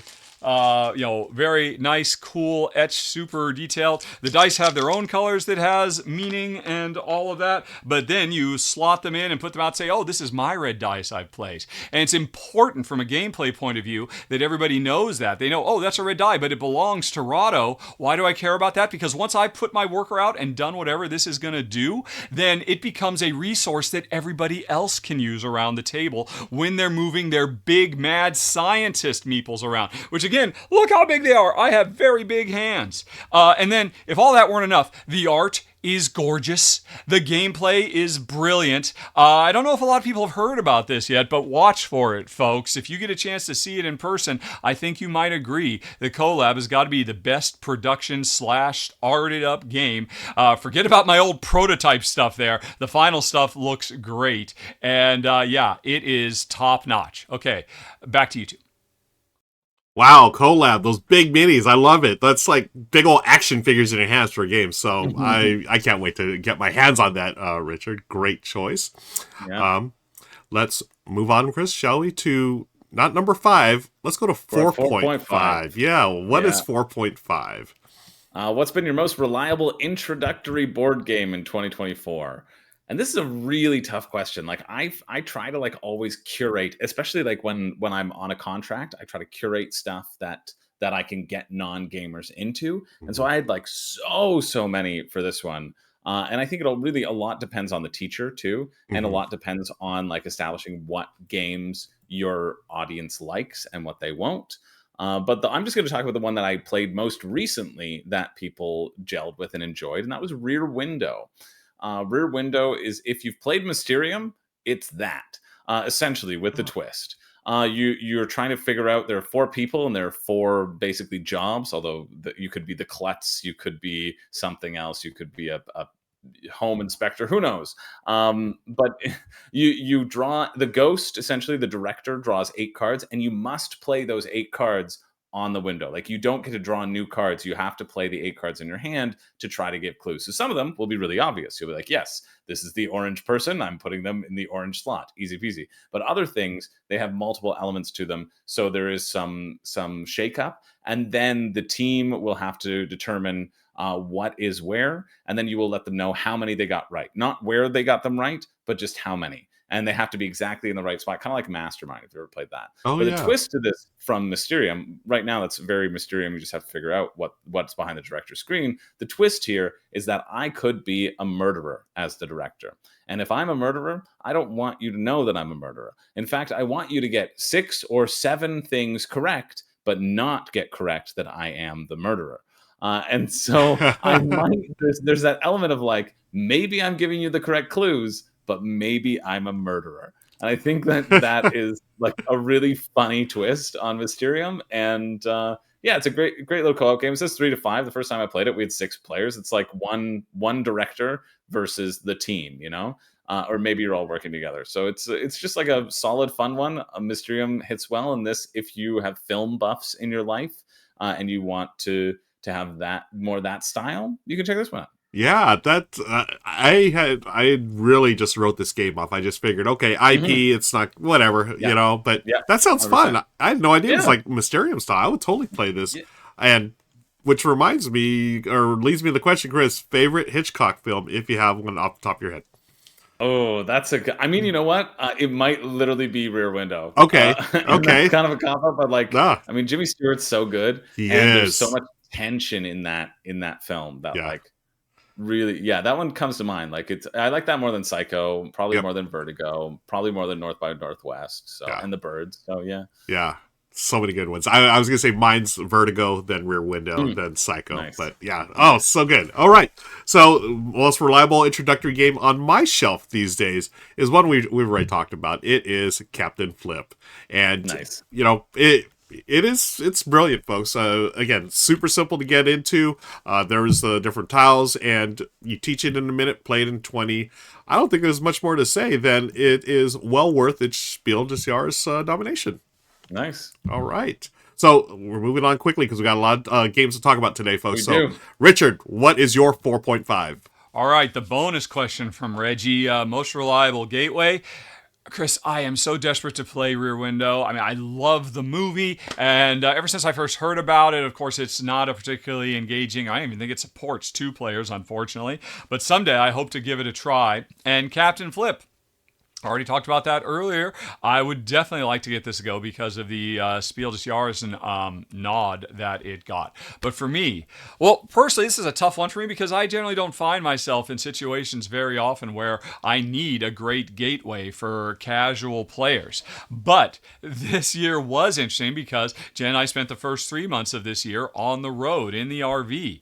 And I did have the occasion to try to convince fellow RVers out there, hey, why are you carrying 200 board games? You have space on the RV. Why did you bring so many? Because board games are great. Let me prove it to you with Cascadia. I have to admit, I'd originally taken Cascadia on the road only so that Jen and I could try the Cascadia Landmarks expansion, which, by the way, is phenomenal and so elevates the game way past gateway status. But it turns out I used this several times at several different RV stops with several different folks, and they were all came away saying, boy, when we get back to the States, because we were south of the border in Baja, Mexico, we're going to have to get a copy of this myself. There's a reason that it got the Spiel des Jahres, and it is well-deserved.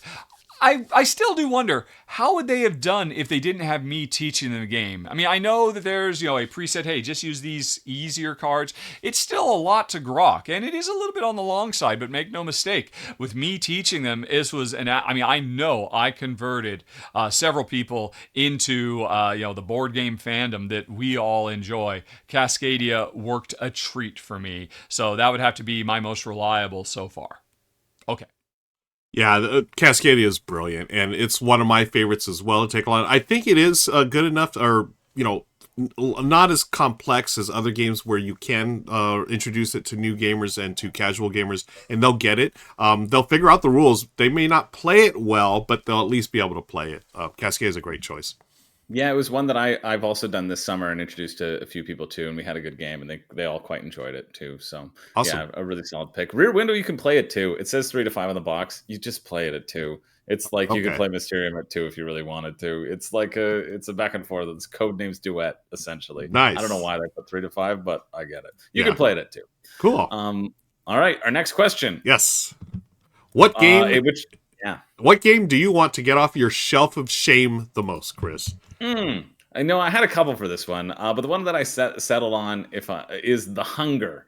The Hunger by Richard Garfield. It's basically Vampire Clank, essentially. I haven't played it yet, but I got it. I got it for like $10 when I was at Kubla Khan. I saw it on sale, and I was like, you know what?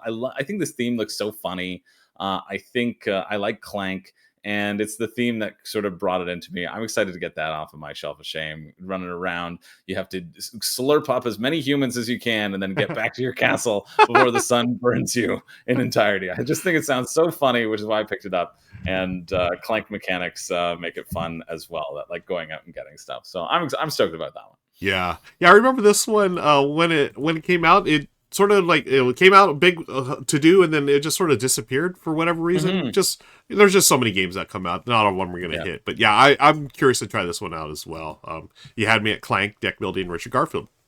There you go. All right, so the game I want to get off my shelf of shame for the most, Chris, is a game called. Let me make sure I get the name right because I always say the wrong name. Snap Ships Tactics is the game. Yeah, so let's move on over here and show you exactly what it is. I love Legos, folks, and this reminds me of Legos because you're just building ships. I mean, how cool is that? And then you're taking those ships and blowing each other up. You're playing a board game. You've got all the different powers and abilities. There's some, some health meters there. So our friend Mike from the One Stop Co-op Shop playing the solo game. So there's a solo implementation. There's the standard versus 1v1, and there's also a cooperative version. So Richard, you could try it out as well. But I'm all about building ships. I honestly have this in Shrink, and I got it because of the whole building aspect. I love building Lego, and this will scratch that itch of building Lego, and also let me play a board game at the same time. And that's why it's on the top of my shelf of shame, which is admittedly getting way too full these days. But I'm really looking forward to building ships in Snap. I see a Snap Ships Tactics. That's the name of the game. Snap Ship Tactics. Yeah. So I'm looking forward to that one, Chris. Nice. Let's turn it over to Richard. I want to see what he's got. All right, Richard, what game are you wanting to get off your shelf of shame?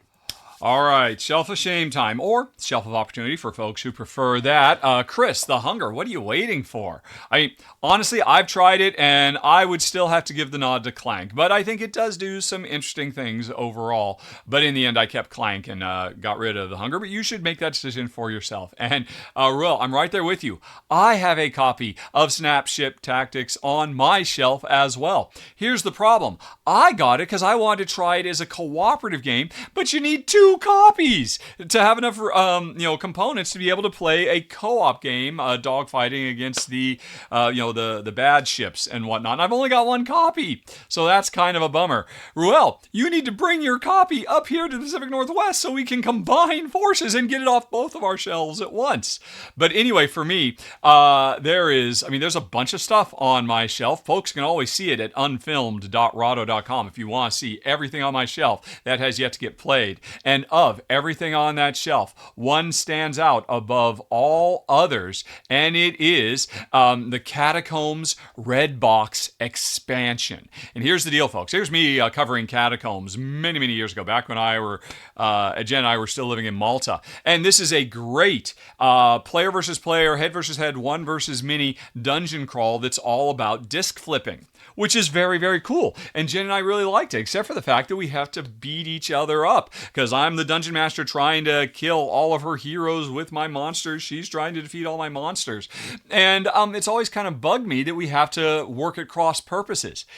Here's the deal, folks. There is a new expansion for Catacombs, and also the spin-off game, Castles and Catacombs, that turns them into cooperative games. It's called the Catacombs Red Box expansion, and I have it. And I so want to play it because I want to do cooperative fantasy, adventure, dungeon crawl, disc flipping with Jen. I've had it on my shelf for months now, and I have not gotten a chance, but it's definitely before. I mark my words, before 2024 is over, I will have gotten out that red box. I will have given it a try, and Jen and I will flick discs together instead of against each other, which makes me very, very excited.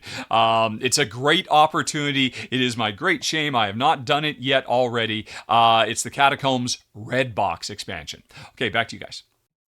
Yeah, Richard, let's combine forces and get Snap Ships Tactics off our shelves of opportunity. The only thing is, you come down here to Southern California, and we'll take care of it. So one of these days we'll get that game played. Yeah, it seems like it'll really happen the way you both are saying, come to me, no, come to me, no, come to me. Yeah, for sure it's not going to get until next year, and it's going to be, what's on your shelf of shame? Well, it's this thing called Snap Ship Tactics. Just replay the video. Chris, let's move on to number 6. This one from Reggie's mid-year check-in list is, which game from 3 or more years ago did you discover this year? Yeah, that's a good one. I went back. It's pretty far back. I tried to go as far back as possible. And this one was mentioned when we were talking about deck building. I guess it's not that far back. It's 2012 on our deck building one with my neighbor and not friend Yuval. And this is called Copycat. I played Yuval's version of this. Yes, it's Copycat, and it blends in a meld of like every mechanic that was popular around the time. You had like Through the Ages, you had like Agricola, you had a bunch of other stuff that I forget about now. But they had worker placement, tableau building, deck building. It was like an awesome mishmash, an incredible homage, and it's really good. It's so surprising. Like the box is by Freedom and Frieza. So then I was like, okay, now that I know the name, now I understand why it's so good. But there's just like a delightful write up at the front saying, hey, I stole all these mechanisms from these popular games, and like shout out to them. And it's just like such a wonderful treat of board gaming, and I really enjoyed playing it this year. So I played it for the first time this year, and so that's why it's Copycat. Nice for that one for me.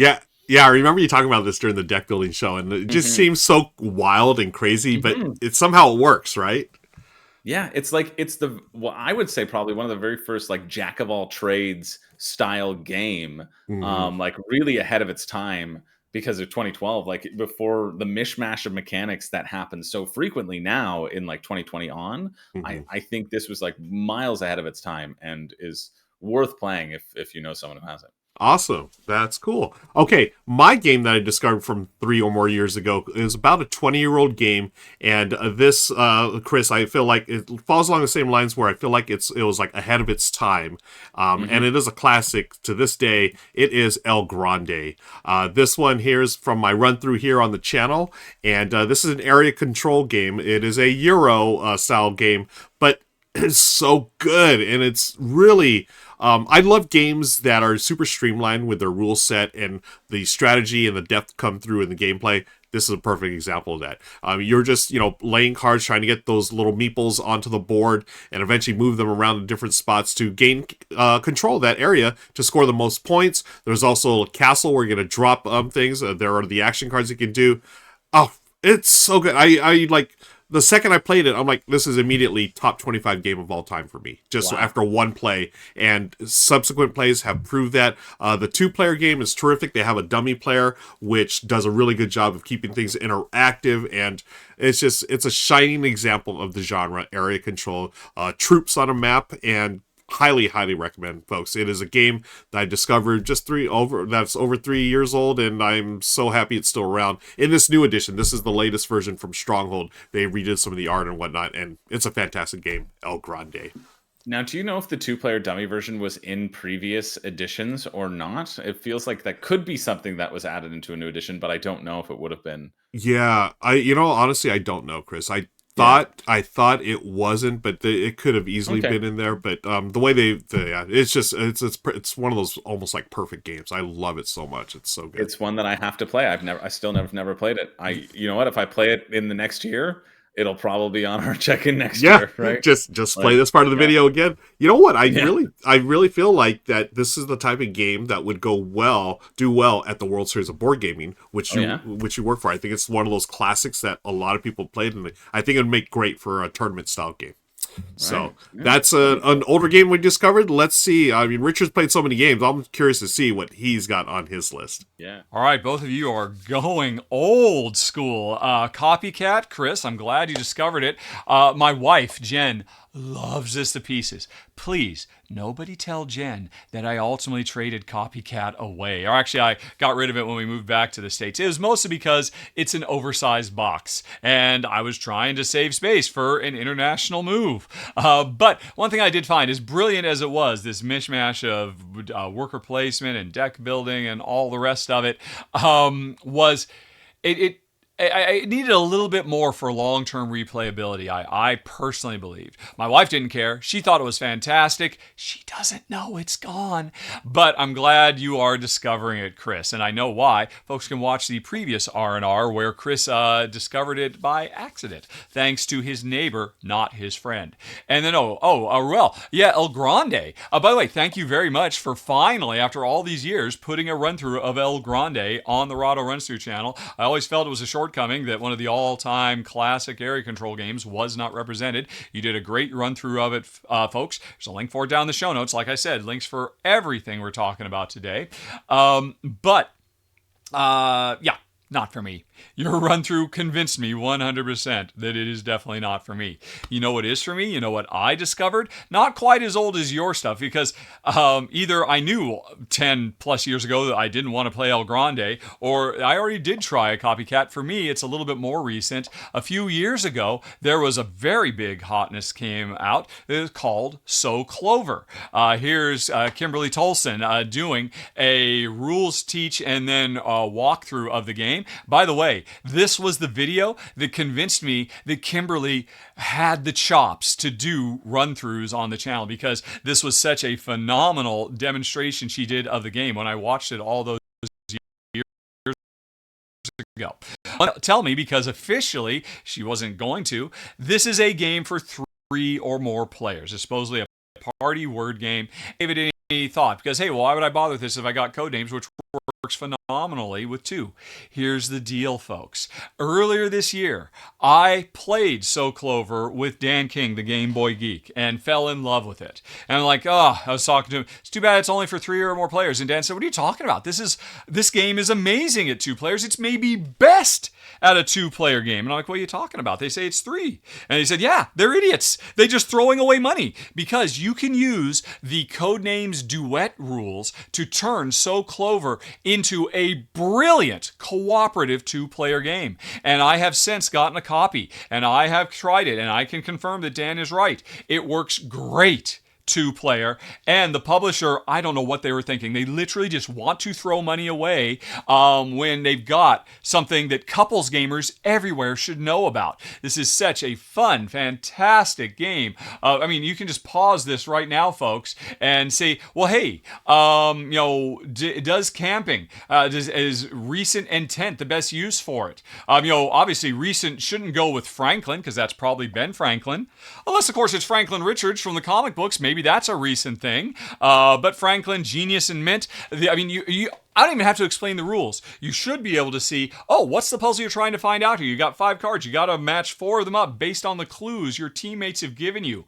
It's freaking brilliant. And I'm here to say it is an amazing 2-player game. And the publisher, the next time they do a print run, they should update their box and say, 2 to whatever it is, 5 or 6 players instead of 3, and they would make a lot more money, and they should, because thank you to Dan King, the Game Boy Geek, for opening my eyes and introducing me to an older game I had passed by, So Clover. Okay, let's throw it back to you guys. So Clover is brilliant. I love that game, and I didn't know it was only 3 to 5 players, but yeah, it seemed to me like when I played at 4 players, I was like, this would totally work at 2, and it's a terrific game. I absolutely love it. Yeah, it's like another Rear Window situation. Like, just you can do it. But I do appreciate what I do appreciate is publishers being like, no, it's not like the full experience that we intended, and so not putting it on the box, because people get so frustrated. Like when 7 Wonders had 2 to 7 players on the box, and now it's 3 to 7. That's right. right. In the second edition, it's they've moved it to 3 to 7 because they got rid of their those rules for 2 players. But so people are going to be. It's going to be either way. What can you do? Exactly. Okay, let's move on with Reggie's list here, the mid-year check-in. We've got number 7, Chris. So which games are you most excited about for the second half of the year? Well, I'll tell you, I know this is delivering in the second half of the year, and I've talked about it a ton. I am thrilled. I won this game in the Board Game Geek contest. You can fill out little surveys, and I won a copy of this game. This was like just as I was starting doing YouTube, doing content creation. I was over the friggin' moon because I couldn't afford it because like COVID was happening. I didn't have any work. This is Iridia. I can't wait. It's a big old campaign box. It's a big old box, but like the care and detail at which this I think has been created. Every time there's an update, I get excited to read the update. And I just think it's gonna be friggin' great.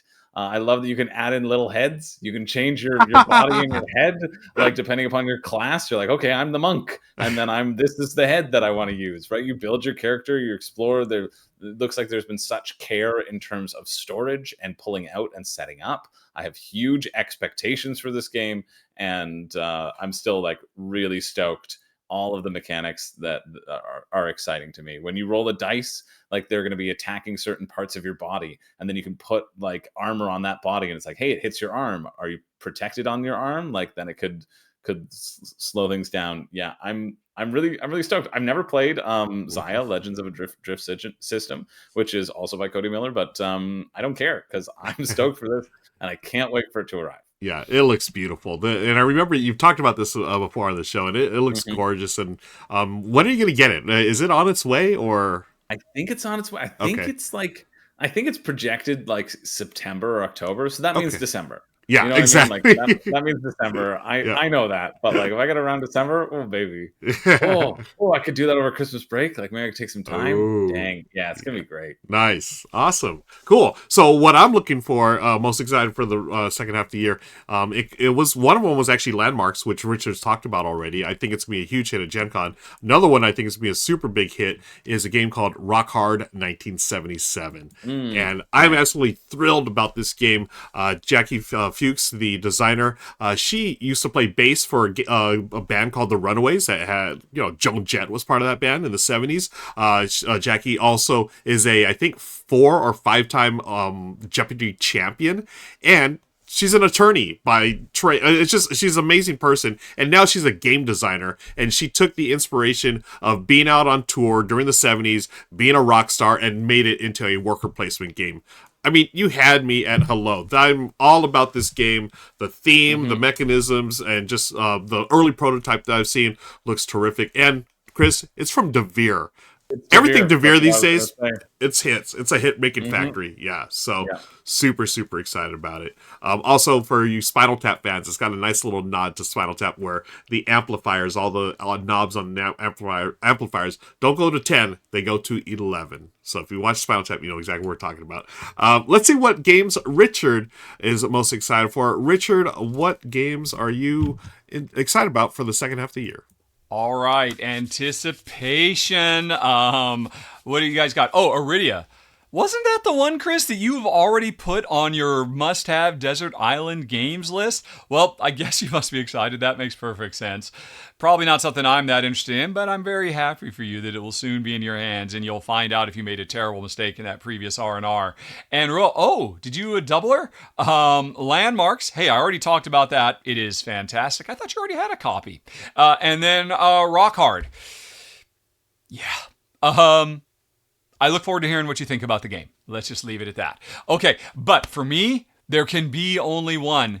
Star Trek Fleet Captains. This is my most anticipated game for the year. Back when I did at the beginning of January, my most anticipated list, and I put Imperium Horizons at my number 1. I was genuinely enthusiastic for it, but that was a placeholder for this because I couldn't talk about it because it hadn't been announced yet.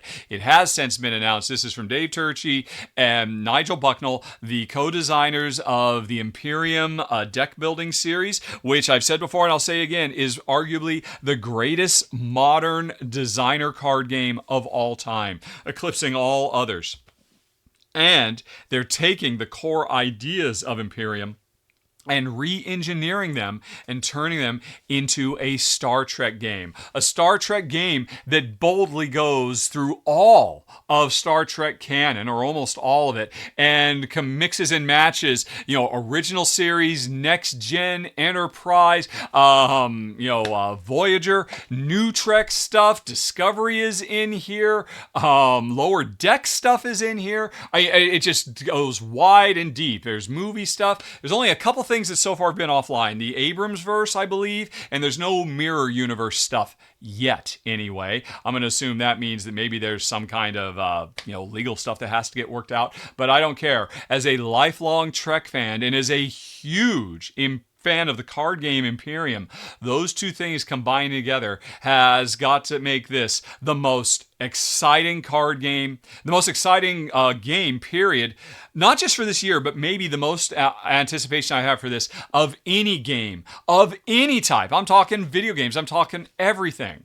Again, you can watch the Imperium run-throughs that are on the channel that have shown up over the years. I covered the original Imperiums. Maggie did a great job of Imperium Horizons run-through earlier this year, showing off the solo play. When I get my hands on this, oh man, I'm beside myself with excitement. Live long and prosper. Infinite diversity, infinite combinations. Yeah. Star Trek's Captain's Chair is where it's at. I cannot wait. I am buzzing with anticipation. All right, back to you guys. I am also buzzing in anticipation of Star Trek Captain's Chair. I love Imperium Horizons. I agree with Richard. It's a brilliant design, and to put it in the Star Trek universe is great. But I gotta let you know right now, I don't know about that reaction to my choice of Rock Hard 1977, Richard. Chris, something tells me his he excitement. hates it. Okay, you said it. What's going on, Richard? Well, we're gonna find out real soon. Let's. No, he doesn't want to. He doesn't want to yuck your yum. He wants to make sure that you're still stoked. It's always a tough thing, right? Like when you don't like a game, someone's like, "I can't wait to play this game. I just went all in." Yeah. You go, "Oh no, what Right? do I say? You've already spent the money." You Yeah. just say, like, "You know what? I really hope you like it." Like, Yep. I let me know what you think. Like, that's what you got to say. Exactly. Not there's a game for everyone, and not all games are made for everyone. So who knows? Yeah, exactly. But let's move on to the final question on Reggie's list. Number 8. What's your personal favorite video, Chris, that you've posted to your channel? Well, I was gonna pick the very first video I ever made, just to go really way back. No, I'm just, I did this one's for 2024. I had a couple, but like the one that I picked was this really stupid playthrough that me and my friend Zach did for this very like easy take that card game called Hex Effects. But we decided because it wasn't good for a 2-player, but we're like, oh well, we can make a 4-player, and we invited our friends Il Capitano and Il Dottore from the Commedia dell'arte land. And we played with them, and so it was just fun to invite them over to our. Oh look, we're even wearing the same shirt. Oh wow! Oh no, this is slightly different. It's slightly different color. Okay. It's a different one. But yeah, it was a very silly and dumb playthrough. My favorite part about that is that Zach really needs glasses, and he can't wear glasses when he's wearing his Dottore mask, and so he's like, I don't even know what's in my head. Anyway, it's very stupid. It's like just this stupid thing, but like we had fun. We probably had more fun filming it than anybody would have watching it. However, it's which one I like, so that's the one that I'm gonna show. Exactly. Nice. That's fun. You know, and I love any video that starts with masks. Like I'm all about that. That's fantastic, Chris. For my choice, my personal favorite on my channel, I do this series. It's an ongoing series. We do it monthly. My buddy Daryl and I do a series called On the Clock. And what this is, we play board games using a chess clock. So we just try to play games as fast as we can. It's silly. We got a bunch of rules wrong. Well, we don't get as many rules wrong as I thought we would. So we're actually pretty decent at it. So we take this one, for instance, the latest one that we posted this year, where we played Potion Explosion in less than 15 minutes. We gave each other 7.5 minutes to make our moves. You can see there, this is, sped up, but we're still playing really fast in real life. So we knocked it out in less than 15 minutes. The longest part of this game was honestly just counting up our scores. So right. It can be done. It's super silly to do. I love doing it. This all started with a conversation I had with the Brothers Murph a couple of years ago. We want to play Twilight Imperium using a chess clock and try to knock out a 6-player game in like under 2 hours. It sounds like utter madness, but I am so down for it. And this is sort of like the testing grounds for that. So one of these days, Chris, you may see a video of, hey, 6 players, Twilight Imperium under like maybe 90 minutes. It would be absolutely insane. The one thing I do like that we do for this challenge is we use a chess clock, and the rule that we have is you run out of time, you lose. Just like you lose. Yeah, you just straight lose. So yeah, fun times, and let's see what Richard's got. I'm curious to see. He's posts a ton of videos every year. Let's see what his favorite is. Okay, favorite videos. Chris, I missed your Hex FX video, but I promise I will watch it today after I'm done filming this. I'm against the clock. I've got to get this stuff filmed and uploaded to Ruel ASAP. But folks, if you want to watch it, links again down in the show notes. And Ruel, what did you have? Oh, it's another one of your On the Clocks. I love those. Everybody should watch those. They are so much fun, especially if you watch them the way I do at 2x speed. Oh my goodness, the tension is palpable, and you're in and you're out. It's amazing to me. I don't think I could do it, quite frankly. As for me, it's an easy choice. There's no two ways about it. My favorite video that went up on my channel was my February ramble. And now, this is kind of cheating because rambles are basically something that exists behind the firewall of my Patreon. For $2 a month, folks, you can see a new ramble I do every week. And one of the rambles I did back in February was giving everybody a tour of what life was like for me and Jen during our half-year-long road trip. I talked about how I filmed games and kept Rahdo running. I talked about all the games that we brought with us on the road. I gave you a tour of our RV. All the nooks and crannies. I opened up every drawer for people who were just worried what our life was like. And to this day, I am still going back and watching this video or snippets of it every couple of weeks because I miss life on the road so much. And we've been back home for 3 months now, and sometimes I just have to remind myself how happy I was out there on the road, and this video does that for me. So it's an easy choice. It is my favorite by far. You got the insides. I'm still talking about the filming, but hey, we were outdoor too. This is us. Jen's trying to show the whales just off. But, like I said, it was a deep dive on everything, and there's our power spores. The dogs are doing who knows what out there. There's my solar panel. At one point, you can watch me riding the e-bikes around this area. I love this video because it makes me happy, and it makes me excited to get on the road one more time. But anyway, not everybody can afford $2 a month to watch that. I understand. So let me give an alternate one. It literally just got posted today. It's my run through I just did for landmarks. And this is not the first time you've heard about landmarks, folks. I already mentioned I filmed this run through with my wife, Jen. And we've done this in the past where it's a secret clue giving game. And normally it's me describing how my thought process about giving clues and the way I do this. Like we did it for Beyond Baker Street, which is a Hanabi style game where I was giving clues to Jen. She would put on headphones and listen to loud music while I described to the audience all the thought process about how to best give clues and whatnot. Did we do one for Hanabi as well? Maybe. I know we did it for Codenames also. Here's the deal. We did it again for this, but we flipped the script. I put the headphones on. I rocked out, and you'll really get a nice sample of my musical taste, if nothing else. But Jen spends the entire time doing the actual run-through, describing her thought process about how best to give clues to help me survive on the island. And so I got to watch this run-through after Jen and I had finished playing the game, and I didn't know what she was saying to the audience, and I was blown away. She did such an amazing job. She could totally do run-throughs on the channel. She's amazing. I love her. She's my wife. And so, of course, this has got to be one of my favorite videos on the channel as well. Okay, back to you guys. Oh, before I get back to you guys, don't forget, folks, we've got a post show. I've got 2 more topics that weren't officially part of the Reggie list. I'm going to tell you my favorite expansion so far this year and my most disappointed game so far this year as well. So stick around or follow the links down in the show notes to go to the extended edition. I've got a little bit more up my sleeve. All right. Thank you, Richard. Yeah, Landmarks, it's going to be a hit. I've said it before a couple times on this show. I'm really excited about that. And I did love the RV stuff that he's done. It's a really cool look at a happy time in Richard's life where they were traveling. But, folks, that's going to be it for the mid-year check-in. Chris, it's been a pretty good half year so far, I think, for board games. Yeah. Yeah, it's only going to get better. That's the spirit. Okay, folks, be sure to check out the extended edition. Click on the links below. And until next time, we'll see you here on the R&R Show. This has been episode 95. Until next time, we'll see you later. So long. Bye-bye. And hello, folks. Post-show. Let's go. Let's just jump right into it. Richard's got things he wants to talk about. We had no idea who's going to do this, so here we go. All right, welcome to the post show. I don't know if the guys have anything planned for this. I'm going to make this quick, though. I promised to tell you about my favorite expansion so far for 24 and my most disappointing game so far for 2024. So let's get right to it. Let's talk about the positive first. New Frontiers Starry Rift, which is an expansion I've been waiting for over half a decade. And this completes New Frontiers.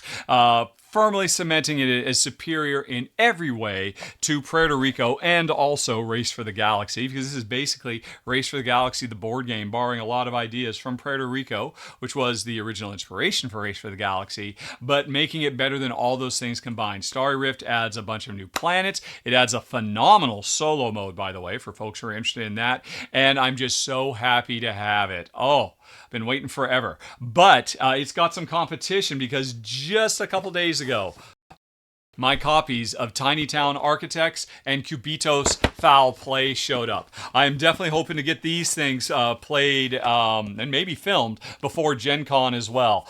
Starting off with a good year for expansions. But now, let's break my heart a little bit and talk about disappointments. It's got to be Wormspan. You'll notice, folks, I didn't film Wormspan run through for the channel. Amy and Maggie did because they loved it. A lot of people love it. A lot of people say this game eclipses Wingspan in every way. I disagree. I think this is a worthwhile game, but it is inferior to Wingspan in every way. Everything that made Wingspan great is weakened in this experience. And while I personally prefer dragons to birds, and I think they're beautifully produced here, just about every choice that was made to change it just gums up the near perfection that Wingspan had. Some people like having it gummed up. Some people didn't like Wingspan and like Wormspan. Some people think Wormspan fixes things that were broken in Wingspan. Those people are wrong, by the way. But regardless, it was kind of a heartbreaker. And if I were to mention one other, I came and put a video for it because I'm not going to film a run through because I generally only cover things that I love. But between you, me, and the wall, folks, I was pretty disappointed by Rock Hard, which is why when Roel mentioned his most anticipated, I look forward. I hope it finds an audience, but for me and Jen, it was definitely not us. The game is not particularly good for two-player at all. The scaling for two-player, it's there. I appreciate they tried, but this is a game you should play at a higher player count, a worker placement game. Thematically, it is phenomenal. Best of class, and it really brings the theme alive, and there's a lot of fun factor to be had there, but there's so much random swinginess to it, and it's also kind of prescribed in a certain amount, so that was kind of a bummer too, because I was super excited about that one. I'm sure it'll still find, I mean, I think it's a solid gateway game, just not something that really brought Gen me. I thought this was going to be replacing I knew it was a gateway game. I thought it might replace, what's my go-to gateway worker placement game? Lords of Waterdeep. I thought it might. It did not. I look forward to hearing what you think once you get your hands on it. But anyway, that's it. And bring on the rest of 2024. Back to you guys. Okay, thank you, Richard. Yeah, I can't wait to try Rock Hard 1977. We shall see. And Chris, you got anything else to add? I think I'm good to go. Yeah, I just want to run down if there were the lists in terms of things that I would have said. Like I would have said Wonderland's War. That could have been a contender. Yes. For my first question. Question 2 could have been Coup. I've also been playing a lot of Bananagrams in rehearsal as well. No way, really? Nice. Fun, yeah. Oh, awesome. Yeah.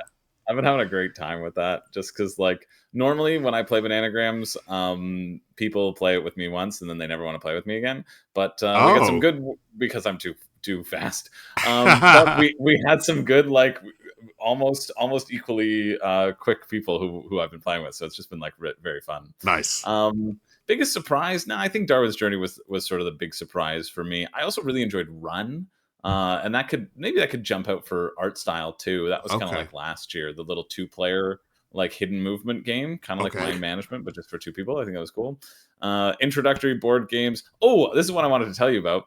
Modern Art. I played Modern Art for the first time, Ruel. Yes, how'd you like it, man? I loved it. It was so good. Yeah, it was so good. Yeah, we played it with a bunch of people who aren't used to bidding games, but the best one is when you just have an open auction and you can be the auctioneer. Yep. And hey, what are you gonna do? We got 10,000. We got 10,000. Anybody gonna go high? Gonna go higher. And I feel like I was able to win based upon me just picking those and hyping up the room, and everyone was like, "Yeah, let's bid." But it was just a friggin' blast. Yeah, it was so good. Another brilliant design by the good doctor. Yeah. Oh yeah, so for sure. Good. So nice. Good. I so happy I had to play that. Shelf of Shame. I've got Expeditions, which I'm excited to try. I got to get that. The Stonemaier game, right? Yeah. That's also on my shelf. Yeah. Good call. Yeah. I'm stoked for that. And then 3+ years, I can't think off the top of my head. So there we go. But that's just a little rundown of additional potentials. Yeah. To give some shout outs. Thanks, chat, for hanging out. Ruel, you got any other things you want to shout out? Or No, I just want to thank chat. Thank you, Chris, as always, for hanging out with me and chat. And actually, I do have. Well, no, the big one was landmarks. I left it off the list, but I'm glad that it made it back on. Yeah, that's pretty much it, folks. Thank you again. Shout out to Roland Reggie, who's Seriously, in the chat right now. Roland, way to go, Roland Reggie. Really appreciate Roland Reggie. Thank you so much for doing this, and thanks for tagging us and letting us know. Folks, we're going to raid on to the next channel. Stick around for extra Rahdo points if you do that. We are going to raid, let's see. He was in chat earlier, Dutch Yoda, because we're going to raid him because he's going through line by line every single game through the Gen Con preview list on BGG right now. So if you want to learn about all the games that are coming out, let's go raid Dutch Yoda right now. This raid's going to start in exactly 10 seconds. Stick around for the raid, and we're going to talk about, he's going to talk about a bunch of games. So, Chris, thank you again, my friend. Appreciate you. And here we go. Oh, we just got raided. We just got raided. Oh my gosh. As we were raiding. Double raid. I wonder if it stuck around. Well,